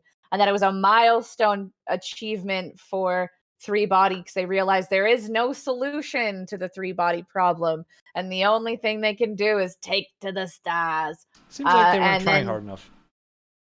Yeah, then he's like, he gets off and then he is full addicted to the game. So he goes back in 30 minutes later, and then he sees this text being from like the servers of the game being like, the servers are going to be shut down. This is going to go, you're going to get a cutscene right now. That's the last scene of the game forever. And then he's like transported into like a cutscene of the Trisolarian civilization getting like their interstellar fleet ready to try flying out to stars like 4 light years away. And then I got distracted because the way this guy pronounces the word phalanx was really offensive. Like, not Phalanx. offensive. He goes phalanx. Like, and I don't know. I couldn't pay attention after that. But I guess it's just like we find out that the Trisolarian expedition to the New World has begun. And he's like, if you remain true to the promise you've made, please attend the meetup of the Earth Tri-Solaris organization. Yep. Right. And this then was our first introduction to the ETO. Yeah. It says, we get introduced to the concept of the ETO. And then it goes, okay, hold it. Let's go back to 1960 some odd whenever.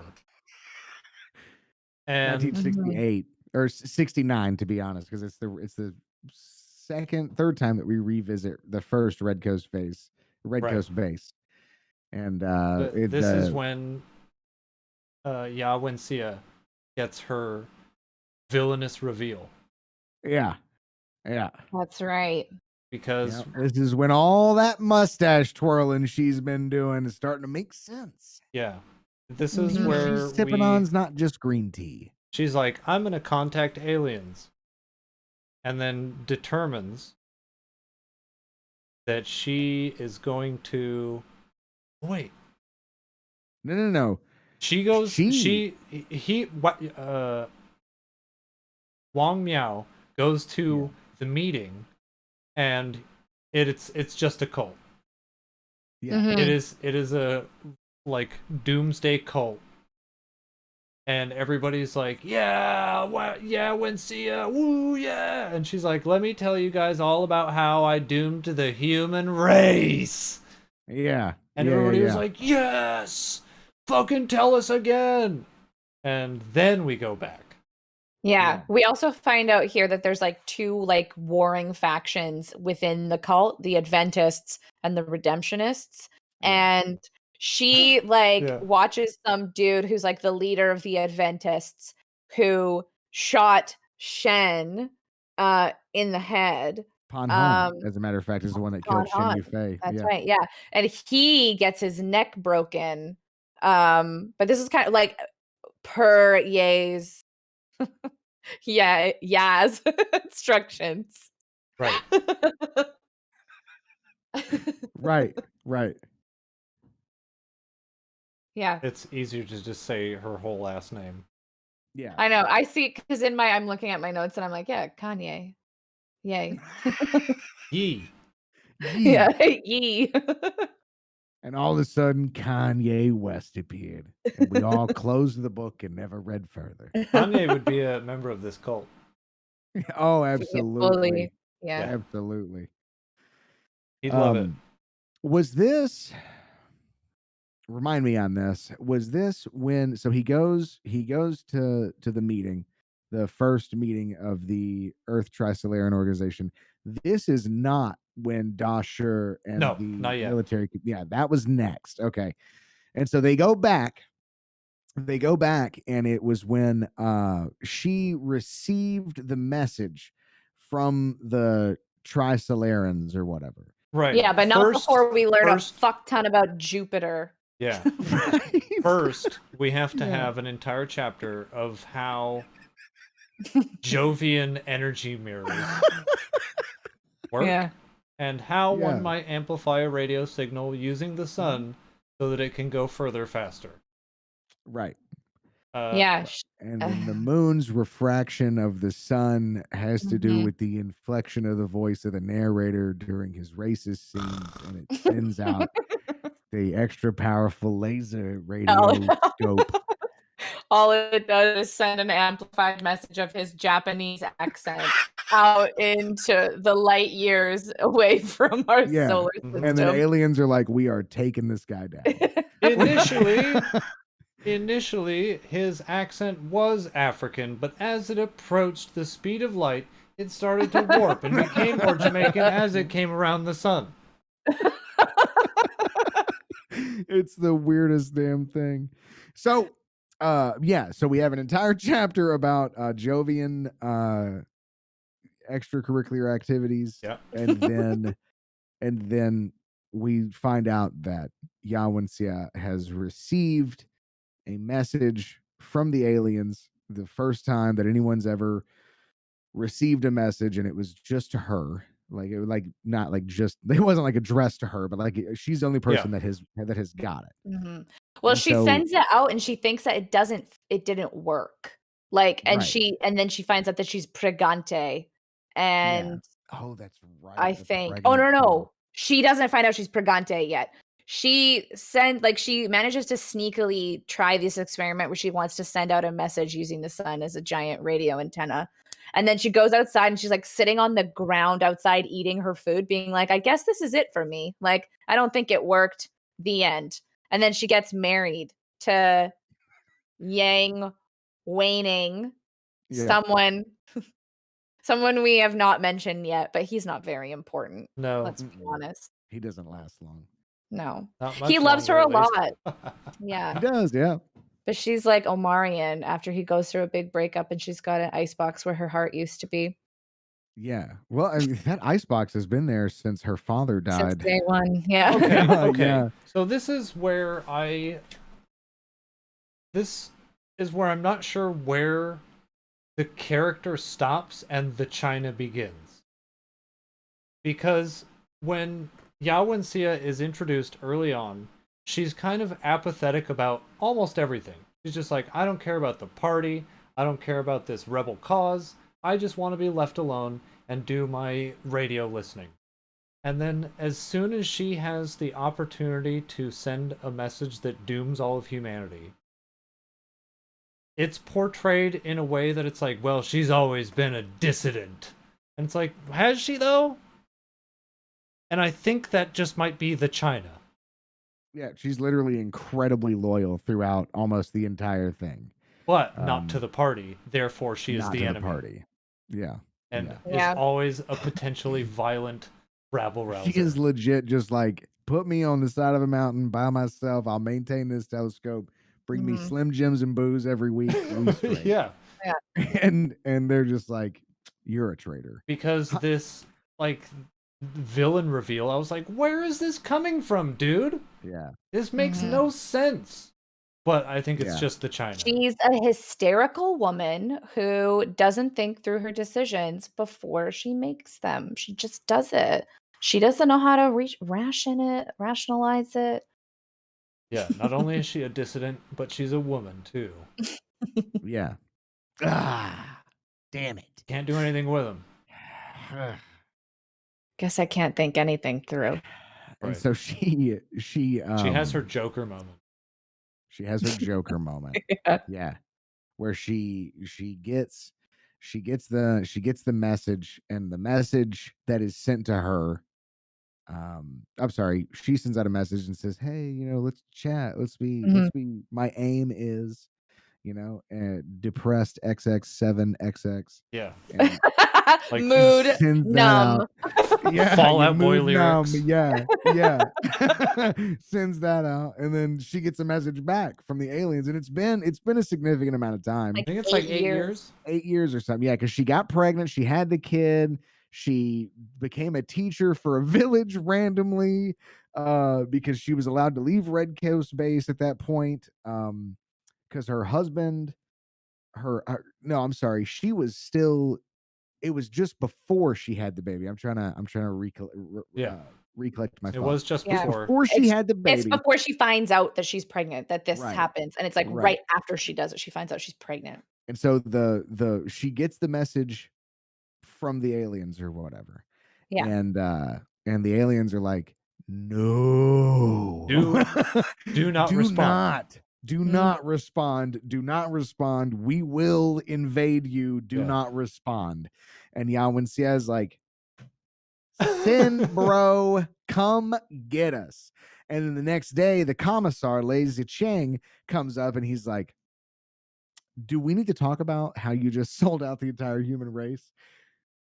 No, we don't, actually, because instead of doing any of that, we decide to go and fix a radio antenna that Yawenxia has sabotaged, and then her and her husband and the commissar get onto a ladder, and she just pushes the ladder. Have their vertical limit moment where the rope breaks, basically, and they all die. Yeah, and they all die falling down this mountain, and then she goes and becomes a teacher for a village and just lives out the remainder of her life until we. And she doesn't even think about it at all. Again, like she has this meeting with the commissar. He's like, so good thing you didn't respond, because he doesn't know that she responded. He's like, let's just forget about this. I always knew you were a dissident, but I like your husband and I don't want to discredit him and ruin his life. So we're just gonna, between the two of us, we're gonna forget this ever happened. Yeah. She's and she leaves the meeting. Yeah, she leaves this meeting and she's like, I already know what I gotta do. And then she has this whole murder plan like set and ready to go. Like she's like, I'm gonna go sabotage this ground wire or whatever. And then like knows what rope he's gonna use to go fix it. She wasn't planning on killing her husband, but he showed up and she was like, oh no, like don't. Yeah, and she's like, well, there's not gonna be another chance. Goodbye, both of you. Yeah. There's no love lost though. She doesn't cry about it. She's just like, you shouldn't have been there. Goodbye. Yeah, not in the least bit upset about it whatsoever. And that's that. That's our flashback to the 60s. Mm-hmm. And she...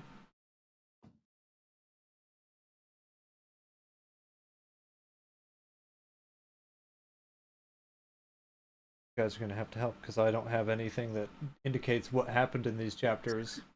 We're like rocketed back to the meeting that's happening with the ETO, and has just like told what happened.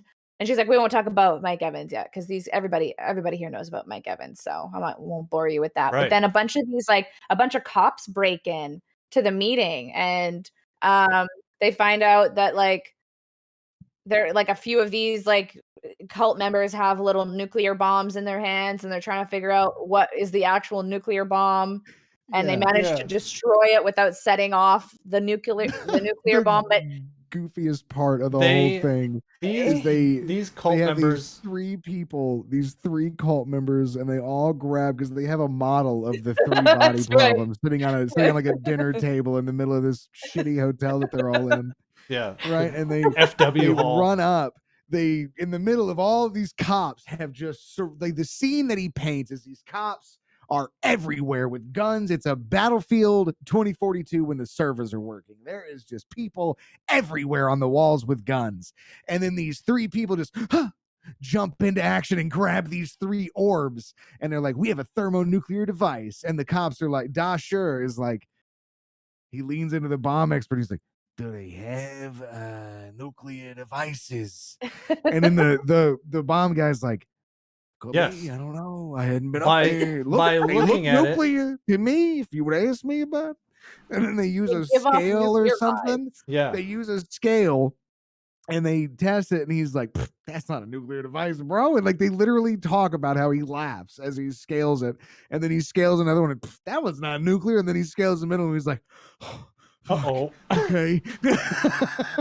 This one is indeed nuclear. And this cult thought they had the cops in a checkmate. They were like, we got you dead to rights. And Dashure's like, it looks like he's literally just Chinese Columbo. He's like, it looks like you do. What are we gonna do? Anyway, pack it up, boys. We're gonna get out of here. BAM! And then he just shoots one of the bombs, it explodes and kills everybody. And he's like, he fucking gives himself radiation poisoning. Yeah. He kills like fucking 100 of the cultist members or 200 of the whatever it says. And he's just like, got him, bro. Got him. And they rush him to the hospital. And 15 minutes later, he's talking back with Wong Meow, like, yeah, did everything go as planned? Meow was like, oh my god, are you okay? And he's like, I've never felt better, just a little more cooked. It's the best fucking part of the book, dude. I swear to God. That whole scene. Oh, I loved it. And then so after that, because the whole point of that whole thing was that the Adventist and the Redemptionist, which the Redemptionist wanted to see if we could try and coexist with the Trisolarians. Yeah. And then the Adventists were like, fuck you, man. Burn it all down, take baby. Us all out. Yeah, get rid of us. Yawenxia, she was an Adventist. Like the Redemptionists were their own separate faction. And there was a third faction as well, but I don't think they really talked about them. The Survivors. The Survivalists. Right. That's what it was. Yeah, but they didn't really discuss. They have a very stupid motif. Yeah, they just like weren't like. They're other just like, girls. we know about it, and we're just gonna sit out and wait for it to be over. Yeah, hopefully we can get on ships in space and just everything will just be good. We'll just be good. So, but in any case, they move on to the next thing, which goes back to now they're interviewing. It's not Da Sure. It's Wencia is getting interrogated. Yeah, by someone we only know as interrogator. Yeah, because it's written another like one a of transcript. those difficult. Another one of those difficult chapters to get through. Yeah. But yeah, she's basically going back like over the getting kicked out of Red Base and then starting a new life in the village. And then the coma she went into, and she was after she gave birth, the chapter that I might have ignored the most, because my brain had this book's number by this point. Because as soon as it started talking about like what it felt like to give birth and the things that she was seeing, my brain went, and that's enough. Yeah. Dude, it has such these like just these weird moments of humanity that come into the book where it describes in depth the functions of a woman's body, and then it goes right back to being like, but did you know that solar radiation can cause the and it's like, what the fuck Yeah. is going on right now? Is this the There same book?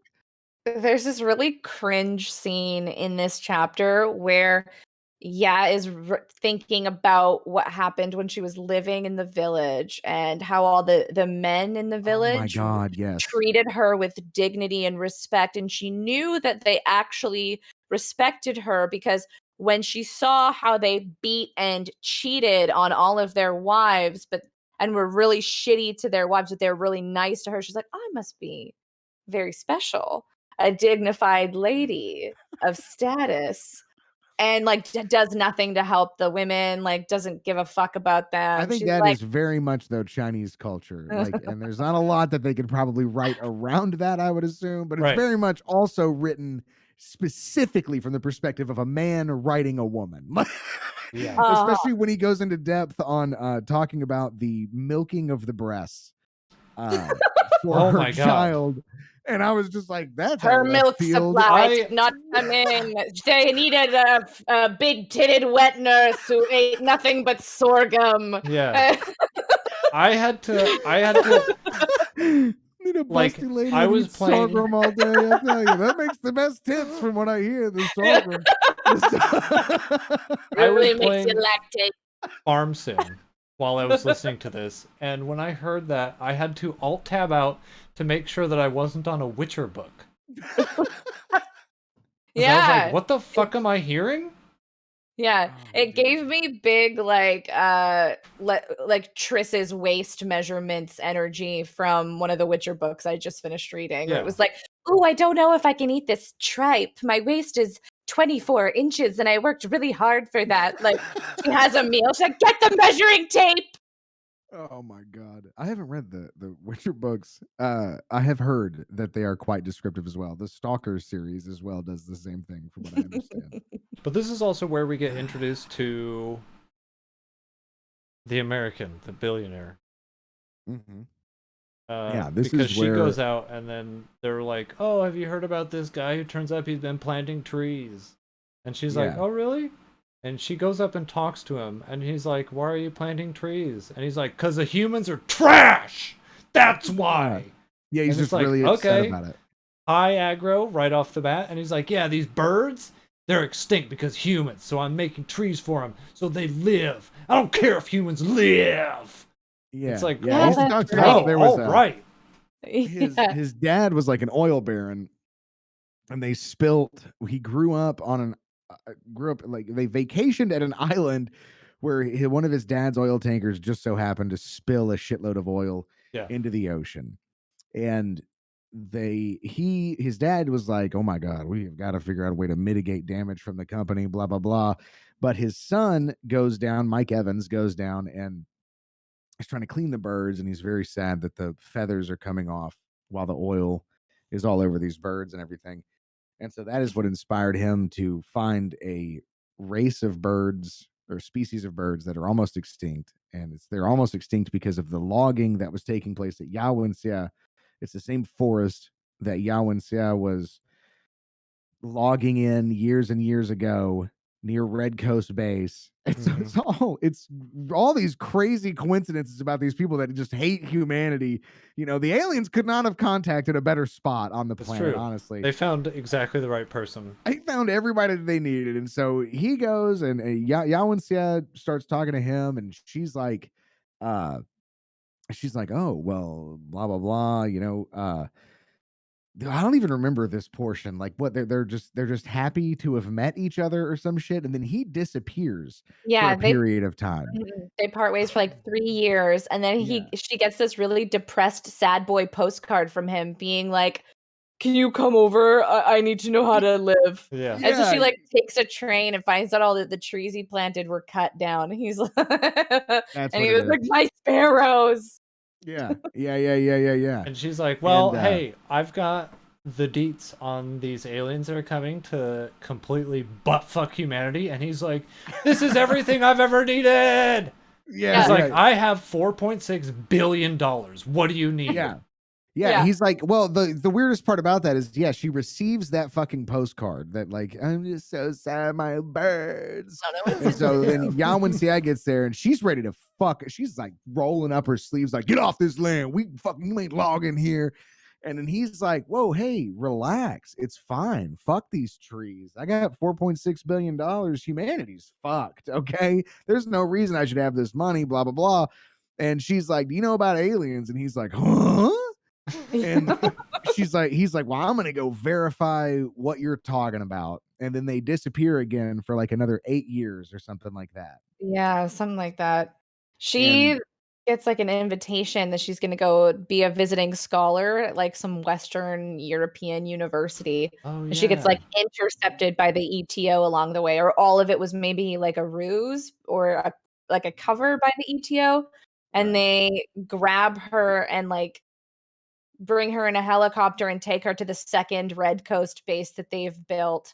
And this is where we find out that it's gonna take the Trisolarans 450 years to get there, something like that. But they Yeah. are on the way. Yeah, they laughed. They're definitely Yeah. coming. It's just gonna Yeah. be 4.5 centuries before they're here. They sent Right. the on OMW text when they left. Right. Yeah. Right. Mhm.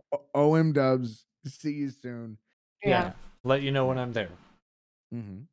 But this is when they decide to develop the ETO, the Earth Trisolaran Organization, which is essentially a cult. And he's like, I've got all this money. Let me pitch in whatever you need.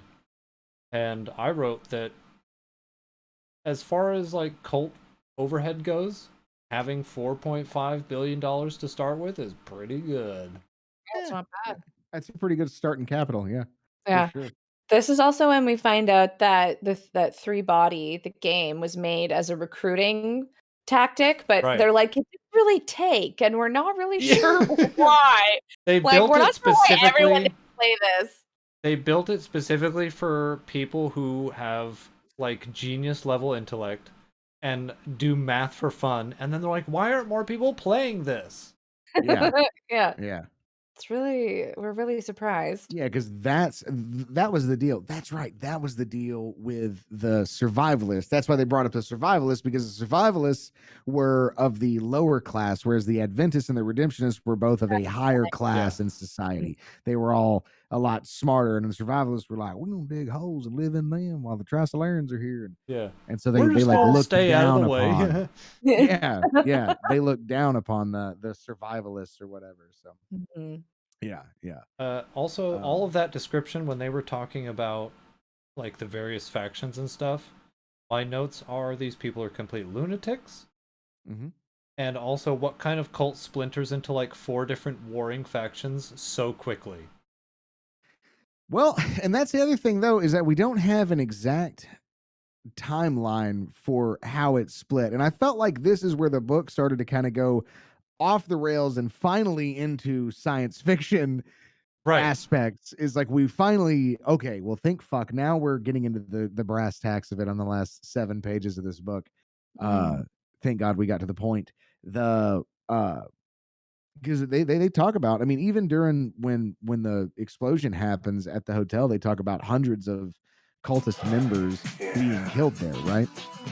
And then when they talk about it again when like they're talking about Judgment Day and all that, which is the boat that after the second Red Coast base fails entirely, and all of that does is just convince Mike Evans that yes, aliens do in fact exist. Like he built an Yeah. entire radio tower that failed completely for millions of dollars, and he's like, "Well, it didn't work, but I believe you." Right. And so they just move on, and then he builds the third, which turns out to be The Judgment ship. Day, which is the actual the ship itself, and that's when we don't find out about it, but he is able to have a conversation with the aliens back and forth. Yeah, they Um, develop a means to communicate instantly mhm. somehow. Yeah, yeah. And we're all still focused on the like it's a crazy circle back, which I really liked the way that it was written in. I don't know if you guys did or not, but it's a crazy circle back when they go right back to talking about, oh yeah, I remember at the very beginning of all of this when the scientists were killing themselves. Here's why. Right. And then they start talking about why the scientists are actually killing themselves. It's just the whole thing's just been a large investigation that we've been going through for why the scientists are losing their minds. I also made a note that everybody who's finding out about like continued communication with this alien species, everyone who's finding out about it is taking it super well. Yeah. Like everyone is like, okay, so what are you saying? It's like, what do you mean? They're talking with aliens, dude. Yeah. Well, isn't it though? The people that are all finding out about it because the people at the battle center with Dasher and the I don't remember the general's name, and then all the people at the UN and all that stuff that are isn't it all just like it's like a big secret, right? It's just this group of Sure. people that Yeah, are yeah, all yeah. discussing it, right? And so they're just trying to figure out how we can get back killing these dudes, getting these dudes out of the way, and then moving on with life so that we can deal with the fact that there's an alien invasion force on the way, even though it's 450 years away. Is there something that we can do about it?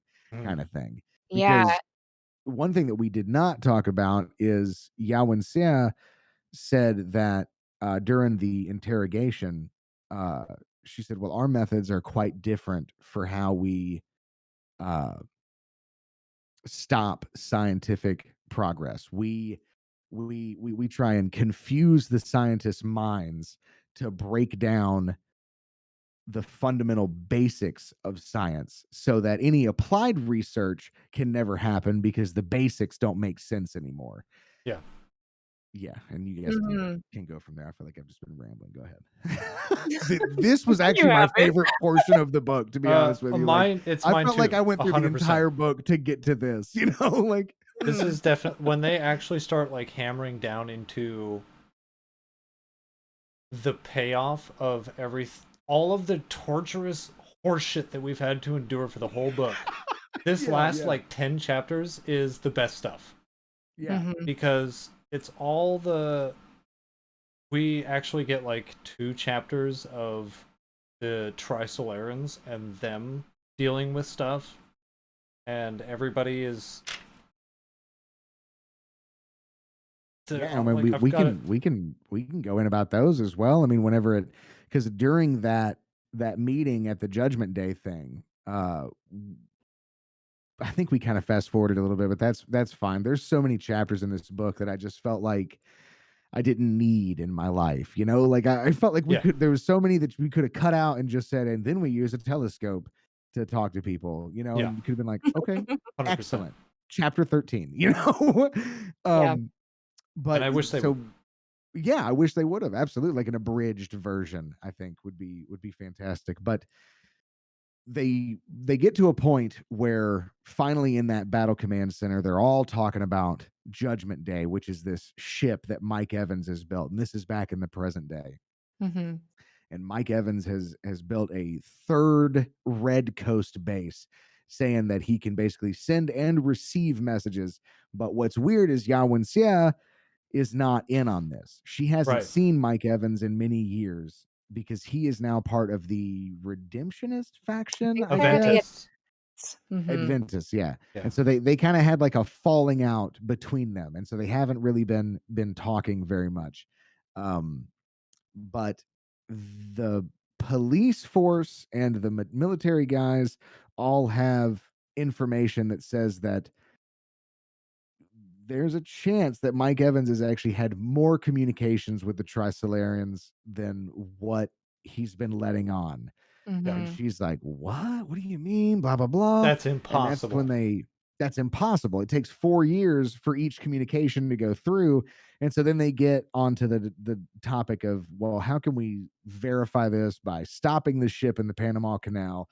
And they start talking about the flying blade thing. This is my honestly, favorite it's chapter. it's Dasher's best scene in the entire book. Because he's describing how, like, they're like, how are we going to stop an entire ship?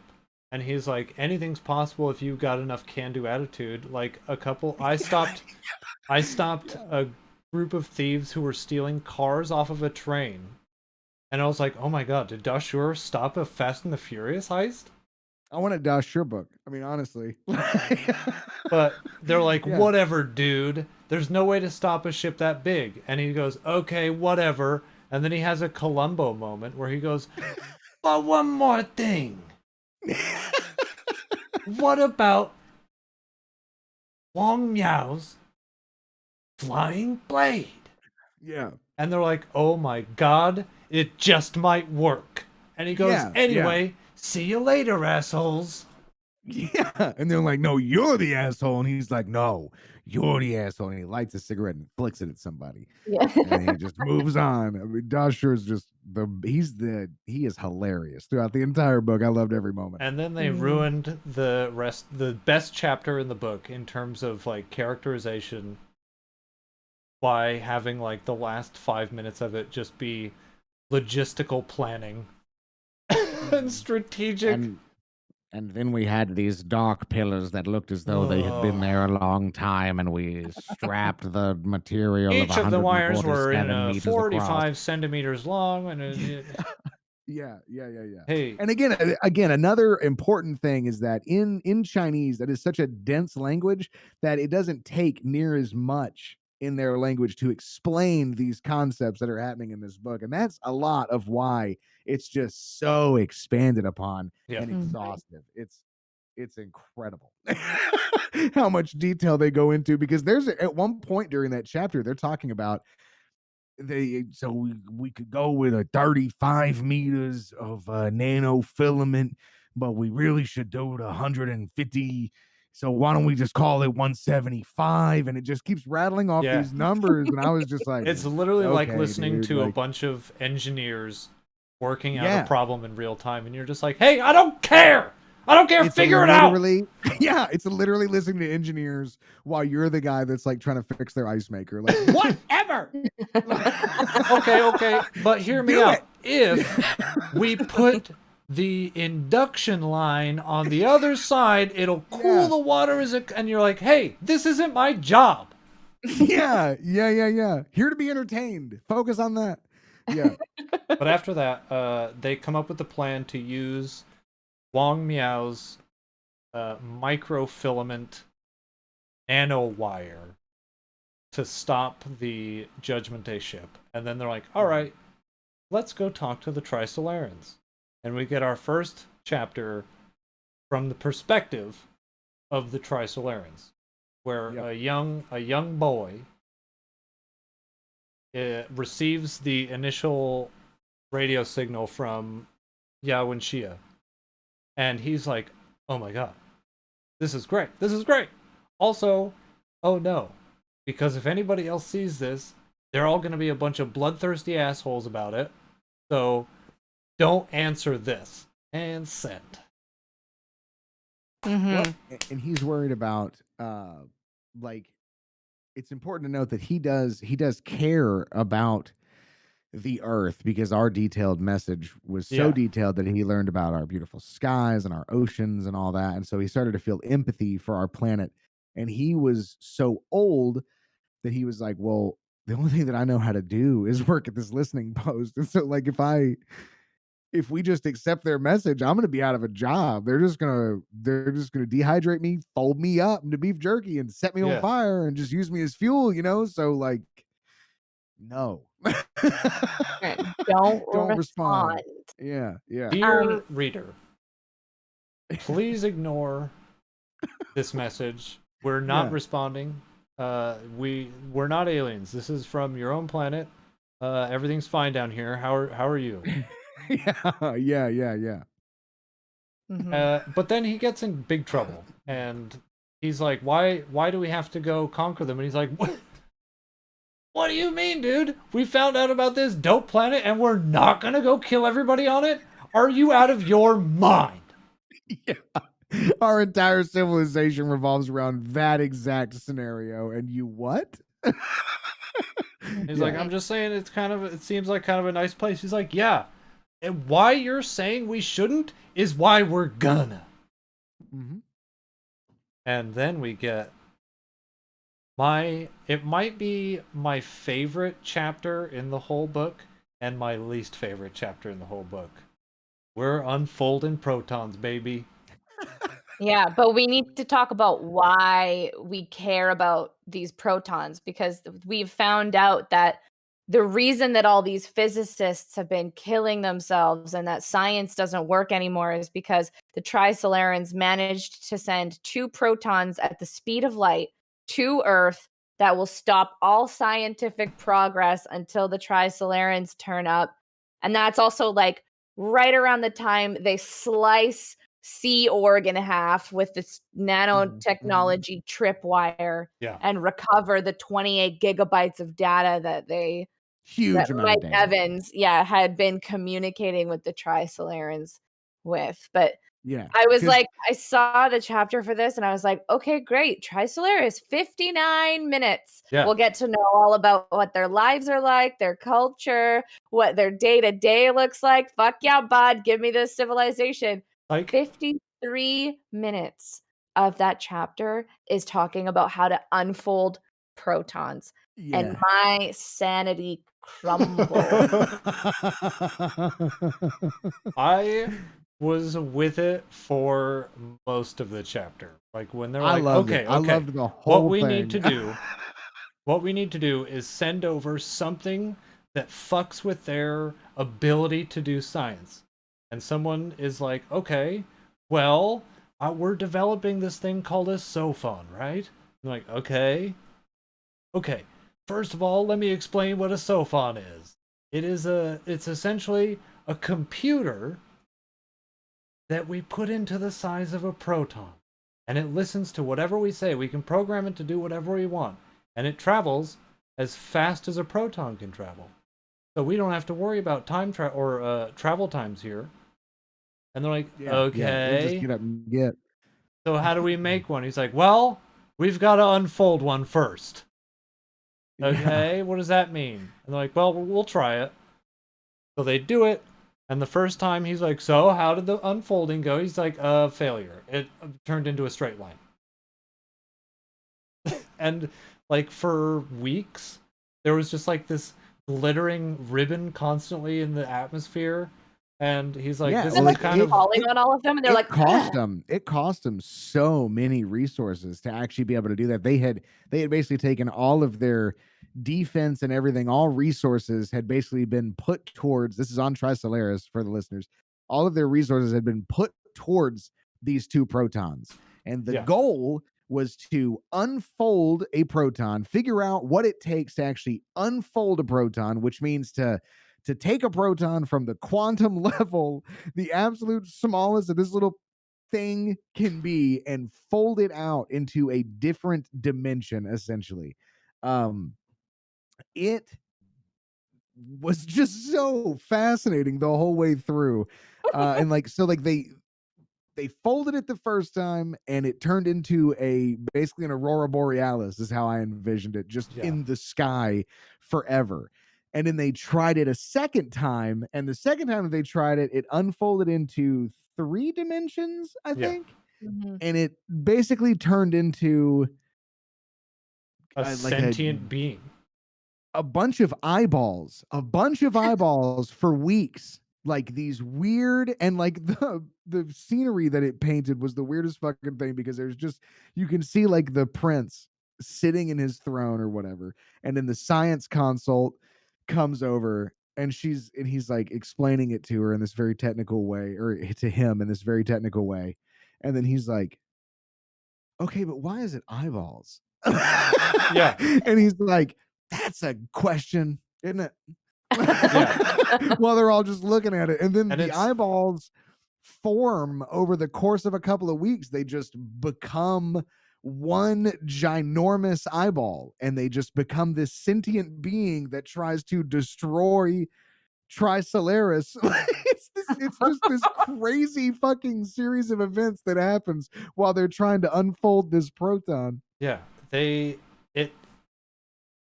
as it's like forming into this like uniball eyeball, the prince is like, okay, figured I'd bring this up just out of the blue, but are we destroying an entire civilization when we kill this thing? And the science console is like, yes. And he goes, okay. Yeah. All right. Well, that kind of sucks, but they're going to destroy us, I think. I don't know. Yeah. And because they're just like, we don't know really how the quantum realm works. They say there's like 11 dimensions or something, and so it could be like the same concept as like a human destroying a piece of paper or whatever it is. You know, like it has sentience, and yes, there is a life there, but we don't know shit about it. So I mean, peace. You know, it's me or you. yeah, and I actually laughed out loud during that because I immediately wrote down, are you suggesting that the Trisolarans are feeling bad about destroying a civilization when the purpose they have to destroy the civilization for is to build something to destroy a civilization? Mm-hmm. If the It's like all irony relative. was physical, it would destroy their world. Yeah. But I like that they turn it into a propaganda machine where it's like, see, sometimes we just have to destroy other dimensions in order to achieve our goals. So they start using it to like funnel like a pro-destroying dimension agenda. These you guys didn't like looking at those eyeballs. Well, we're not going to like looking at humans on Earth. Yeah, exactly. Yeah. But So eventually then they get finally it. succeed. Yeah. They get it. When they adjust the dimensionality to 11 and they're like, what if we turn it up to 11? They're like, if you turn it up to 11, the universe will end. Yeah. But then they manage to do it. Yeah. They're just like, I'll give it a shot. And then this entire sphere that is bigger than their own planet encircles their entire planet. And they send out little tiny spaceships to start painting circuitry onto this proton to turn it into a supercomputer that this is the most science fiction in this book. Everything else might actually be true. I'm not smart enough to know if it is or not. They start painting little circuitry all over these little things. It folds itself back up into a little tiny proton, and they're like, hey buddy, hey, go on out there, head to Earth, fuck them up, go get them, champ. And the proton's like, you got it, Dad, and just takes off. Yeah. And then the proton, as it's heading out there, the proton is able to talk to Mike Evans because Mike Evans and the proton are bros. And so that's how the messages are now being relayed from Mike Evans to the proton to the Trisolarans. And so Mike Evans, 4 of them, right? Mike Evans, yeah, they built 4 of them, but only 2 of them actually worked. Only 2 of them because actually they are made both interlinked in the quantum realm. So they can instantly send messages back. So deep. Right. And my note, which really encompasses this whole chapter, is God bless the author for trying to explain the unexplainable. Yeah, pretty much. Yeah. He did his best. He just tried his little heart out. And so the protons were able to basically confuse, like whenever a scientific discovery was going to happen, these protons just fucked it up somehow. Well, it amounted to like the protons just turned up to do that gag where as someone is sitting down, you pull the chair away so that someone's like, I am certain there was a chair here. Yeah. And they just keep doing that kind of stuff so that people are like, nothing is working the way it should. Yeah. 2 + 2 is 4, but your calculator brings up 5 kind of shit. Like just consistently fucking with people over and over. And then as a big like gotcha, the Trisolarans are like, and as our final checkmate move, we will display over everyone's eyes, you are all bugs. Got him. And I'm like, that's what you came up with? Could have done better. Great burn. Yeah. But then everybody gets really depressed about it. I think I would have done the same thing. Like for Wong sure. and like everybody besides Tough Guy Cop. They're like, you know what? He doesn't care. Yeah, let's go get wasted. Like I'm just gonna live a life of decadence and depravity from now on. Cause like who fucking cares? Science can't progress. The Trisolarans are coming in 450 years. Like, who cares? I won't be But there then, for it. yeah. And then he comes in, he's like, you guys are a bunch of pussies. And he's like, come out with me. I'll take you I want to show you guys something. And he brings him up to the countryside. He's like, look at that anthill. And they're like, oh, you're right. Like, bugs do exist. We still have bugs. Despite everything, despite all we do to kill bugs and exterminate them from our homes, here's this anthill. And so they're like, yeah, we got to go back home and sort out our lives. I kind of stopped paying attention to the book at this point because every bit of information that was required was given to you in the last chapter. Yeah. Everything else is just kind of like decompression. And my only note for like the last 2 chapters is I'm not surprised this book doesn't have a climax. I'm just disappointed. Yeah. Yeah. It literally, I mean, we end with Dosher saying, yo, dog, look at these ants. Ants is here. We can still be here. Don't worry about it. 450 years. Go back to work kind of thing, you know? Like how long have we been killing ants? Like, we put fucking ant killer in the same room as these motherfuckers, and they're still around. Yeah. And then we end with a horrible ending if you're not going to read the second book. We end with Yawenxia, the sunset for humanity. Yeah, she just twirling her mustache with her little tea. She's giving herself a 2-handed pat on the back. Yeah. She's like, man, I really did something great today. Yep. She's like, because no matter what, these protons are still here and you guys are still fucked. So do what you will. I succeeded. You're all going to hell or whatever. Godspeed kind of thing. Yeah. And so the first time that I read this book, I didn't even know it was a series. The first time that I went all the way through the book, I didn't even know it was a series. I didn't understand half of it. And I was like, okay, fucking, that was a lot of time that I just spent going through this book. Yeah. And I mean, it was neat. I had an existential crisis because, I mean, there's, that could happen. I mean, we don't know. It's an answer to the Fermi paradox. The whole thing is an answer to the Fermi paradox is what I felt like. How come we don't find any other people out there?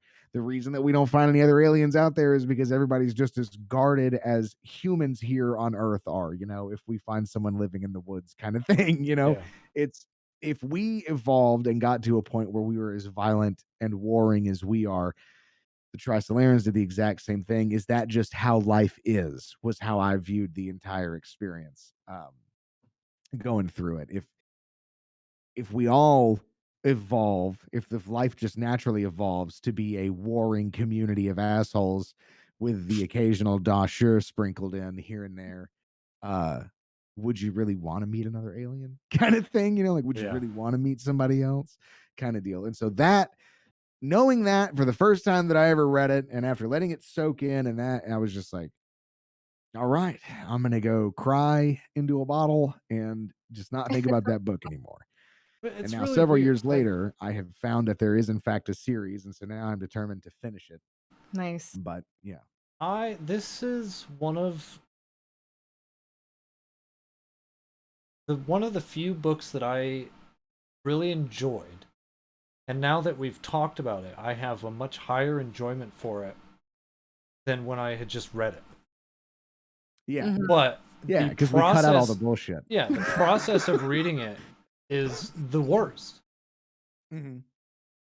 It's not a nice time. I had a few moments where I was just like, I was playing Power Washer Simulator while I was listening to it, and I wouldn't even notice that I had just pointed my power washer at blank empty space and was just standing there hosing off nothing, being like, where did the last minute and a half go? Like, just completely zoned out. Yeah. Because you're just not sure what the fuck is happening. And that is honestly with any like hard sci-fi book. All hard sci-fi books can be difficult reads, but this one in particular, with the depth that it went into, whatever. Like I don't know. Who is that for? Mhm. Literally, I mean, there's entire chapters of this book that could be entirely cut out. Yeah. You know, I mean, It feels like you're I reading a don't need textbook. 30 minutes. I don't. Yeah. Yeah, it feels like you're reading a textbook. Like, I don't need 30 minutes of explaining why the sun's radiation reflects light off of Sour Patch Kids or whatever. You know, Yeah. like I don't need any of that. It's irrelevant to me. You can just say we sent a message to aliens. It bounced off the sun first, though, and then we move on with life. Thanks One to thing the sun, it was much stronger. Yeah. One thing I did find interesting was hearing Yao and Sia's like rationale for why she thought that the Trisolarans would be the appropriate conquerors of the human race. She's like, well, they're eons ahead of us from like a scientific development standpoint. Therefore, they must be morally superior to us. I'm like, how did you make that connection? Listen, she But then doesn't as soon think. as, yeah, true. She But then don't we think. yeah, no. And then we find out that like the Trisolarans are just like a mirrored version of us Mhm. with more science. Well, but they can fold Yeah, they can turn into and beef jerky. unfold. Can't They do can that. turn into beef jerky and also unfold protons. That's true. That's, they're big unfolding in the old Trisolaran. Yeah. And they have like a very Symbolism. devil-may-care attitude about existence because Yeah. they're chaotic eras. So they're just like, yeah, we'll unfold a proton. Fuck it. Yeah, yeah. We don't I know mean, what'll really, happen. with all, yeah, that's he's like, no, we chose to unfold a proton because with a proton you cannot create a black hole that would consume all life on this planet. Mhm. And then the military consul's like, how do you know that? And he's like, just trust me. Yeah, okay, Sources, that's fair. dude, trust me. Like, we're fine. Like, okay then, yeah, sure. It I liked it all the way through, especially now that I've read it 3 times. I probably won't read this book again in my lifetime, but I did like it all the way through, but I completely agree with the both of you that there is just times I was doing I I had this awful job at work where I had to remove an entire dashboard out of a Chrysler Town and Country van. And I was listening to that whole portion of the book where they were going through. I mean, it took me 9 hours. So I listened to 9 hours of the book while I was doing this. And I literally just kind of just got into a groove of just like this tedious, monotonous work, not even paying attention to the fact that I'm listening to this book because none of it was relevant for what I was actually for what I wanted out of it. None of it was actually relevant. So I think that that's a complaint with most people that read this book, and anybody that says that they loved it the whole way through for every bit of it is just lying. Yeah, they're a liar. So bad, or a physicist, Or they're those Or- people who they like hear something smart and go, "Oh, that must be smart." Yeah. If I like I'll it, Google that this. means I'm smart. Yeah. I can tell potential ladies about this, and then they'll have the large milky breasts. I'll start feeding them sorghum. Exactly. I'm not wait to feed them the sorghum. Yeah, they're like twirling a mustache. There was a good period where I was like, "Oh no, do I have to go into this podcast and be like, this book sucks? I hated it." But it, Yeah, it, well, it that's eventually actually what won I me was over. worried about. I had steeled myself. I was ready for it. I was ready for both of you to be like, "This book sucked," and I was gonna be like, "You know what? Fuck this podcast." No, It did get me in the end. Like it did eventually get me, but there was like that middle section where nothing is happening and it's just a bunch of smart people talking about shit I don't care about. I was like, It's real hard. "Oh no, Colt, please don't make me do this." It's real hard. It's real hard. Yeah, I agree. But we did it, and I'm better for it.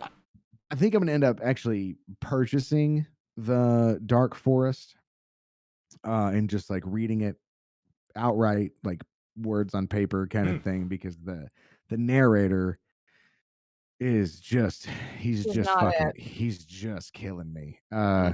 It's literally his name's I want to say it's John Marston, like the guy from Red Dead Redemption. It's like Luke something, isn't it? That's what it sounds like, is a fucking guy from here. I can actually tell you exactly who it is. But Oop, I mean, don't shit. play it. Of all of the books that Joel we've Martinson. Oh, it's a different why did guy. I think his name was? Yeah, Who read- translated by so that's the weird thing about the whole thing. It's translated by Joel Oh. Martinson is The Dark Forest, and then the other books, both the other books are Cixin Liu. And Cixin Liu seemed like he a actually different had translator. yeah, it's a different translator, and then the Oh. narrator for The Dark Forest. I don't know what Death's End is going to be like. I will read it, but because it's Dark Forest for one thing is a significantly longer book. It's 26 hours long as far as an audible read goes, or 24 hours long. I don't know how far it is, but That's like a good 950-page book right there, bud. man, it's listening to this guy do these traditional Chinese voices the way that he's doing them, though, really makes me not like it at all. And I'm glad that I had a free Audible credit because that Sometimes you doesn't just gotta deserve pull the money. ripcord on shit like that. Yeah, it's rough, dude. It's real rough. Like it. Did you ever see the Kenshi review by Seth Zinch on? Yeah. Yeah, it reminds me of that. Hey, The way that he, yeah, but he does it throughout the entire thing, and so like I'm listening to this guy, Ooh. just and it's fuck, man, it's so rough. It's great. Listen, the concepts that are happening in the Dark Forest already, just right out the gate, that whole overview thing that I keep talking about, it really takes a back from just like the planet Earth and everything, and it really starts to get into some deeper stuff. And I've heard through multiple sources that the second book is the definitive portion of the series. At least read it, and so that is what I'm going to try and work on next. You guys don't have to. I'll let you know how it is. I'll send you a tiny book report in the DMs for how it was and what happened to Earth and all that. But yeah, I'm just glad that you guys read it. I'm glad that we all got on board with this. Yeah, I am glad that I read it. I didn't enjoy reading it, but I'm glad that I eventually forced my way through it. Because it's good. Fun. It just has problems that are inherent with being an English-speaking human being. Yeah. Yeah, unfortunately, yeah. That's it. I think we've done it. I think that's it. Yeah. Yeah, I don't think I really have anything else to bring to the topic. Yeah, we did it. We did it. We talked about the 3-body problem. We sure did. Didn't solve it though, because it doesn't matter. We didn't solve it. Turns out you can't. Turns out you can't. You come close. But you wanna that's what I wanted to bring up. Hang on. That's what I wanted to bring up. Xin Yufei causing a blinking universe. So Xin Yufei, as far as we know, throughout the entire book, this is super short, I promise. Xin Yufei, throughout the entire book, we don't know anything about Mike Evans whatsoever. But the only way that Xin Yufei or Ya Wenxia could cause the universe to blink would be to have Mike Evans tell the Trisolarians to blink the fucking universe, right? Yeah, we never find out how they managed to make that happen. Isn't that like a massive plot hole? Because Ya Wenxia is like, oh shit, I didn't know that he was talking to the proton, this entire time. But like, okay, well, how'd you know that it was going to blink the fucking universe? Because the proton's what blinked the fucking universe, right?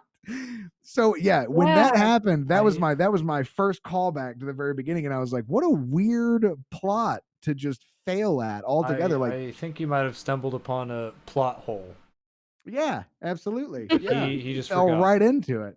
Yeah. Yeah. Like he forgot that he wrote that. You think maybe later he went back and he was like, ooh, well, nobody noticed. Could be. Nobody's gonna there's so much jargon in between the two. Then nobody's gonna notice that shit. Like I completely forgot about the whole camera shit.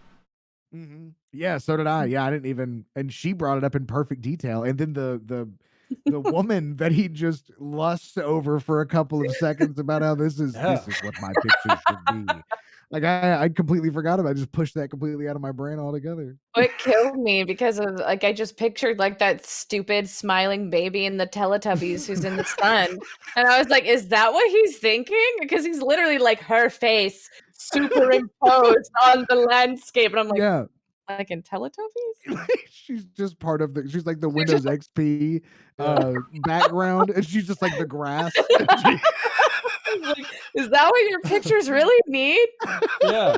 Okay, I live don't think your it's gonna make truth. your photography any better, bro. But you do you. Just I wouldn't show her. It's gonna be stalking or something. Like keep that to yourself. Yeah. All right, boys and Okay, girls. well, cool. I'm glad that I brought the notepad back up then, because that bugged me when we first talked about it, because I wanted to see if you guys noticed that as well. So Mhm. excellent, excellent. We found a plot hole. Ha! Splendid. We're smarter than the physics. Do you have anything you'd like to plug? Tell everybody where you're at. I think everybody knows, but just for posterity. Hey, you know what? Twitch.tv/Coltdiggity. And then youtube.com/ a bunch of numbers. I'm Coltdiggity on there as well, but I don't have a custom link yet. Yeah. And I just finished Far Cry 6 over there. Think, fuck, what a mediocre game. Damn. So we're on to That's too something bad. else after that. You can follow me in both places. Excellent. Well, Colt, thank you so much for Yeah, man. forcing us to read this. I'm glad Yeah, you did. absolutely. Yeah. Yeah. And, Thanks for being I'm going I to have peer it. pressure you on Dark Forest for like the next 6 months or so. Yeah, okay. All right. No, Well, you're yeah, thanks for having me. It was great. It was entirely our pleasure. 2 weeks from now, we're going to be talking with Mincy about another book. We're going to be reading The Dark Echo by Michael Connolly. It's going to be a good time. I really like LAPD detective novels. So that should be fun. I've And, never read an LAPD detective novel, so I'm excited to dive in. But in the meantime, see you guys in 2 weeks. Okay? Yes, indeed. Bye, everybody. Farewell. Bye. Bye.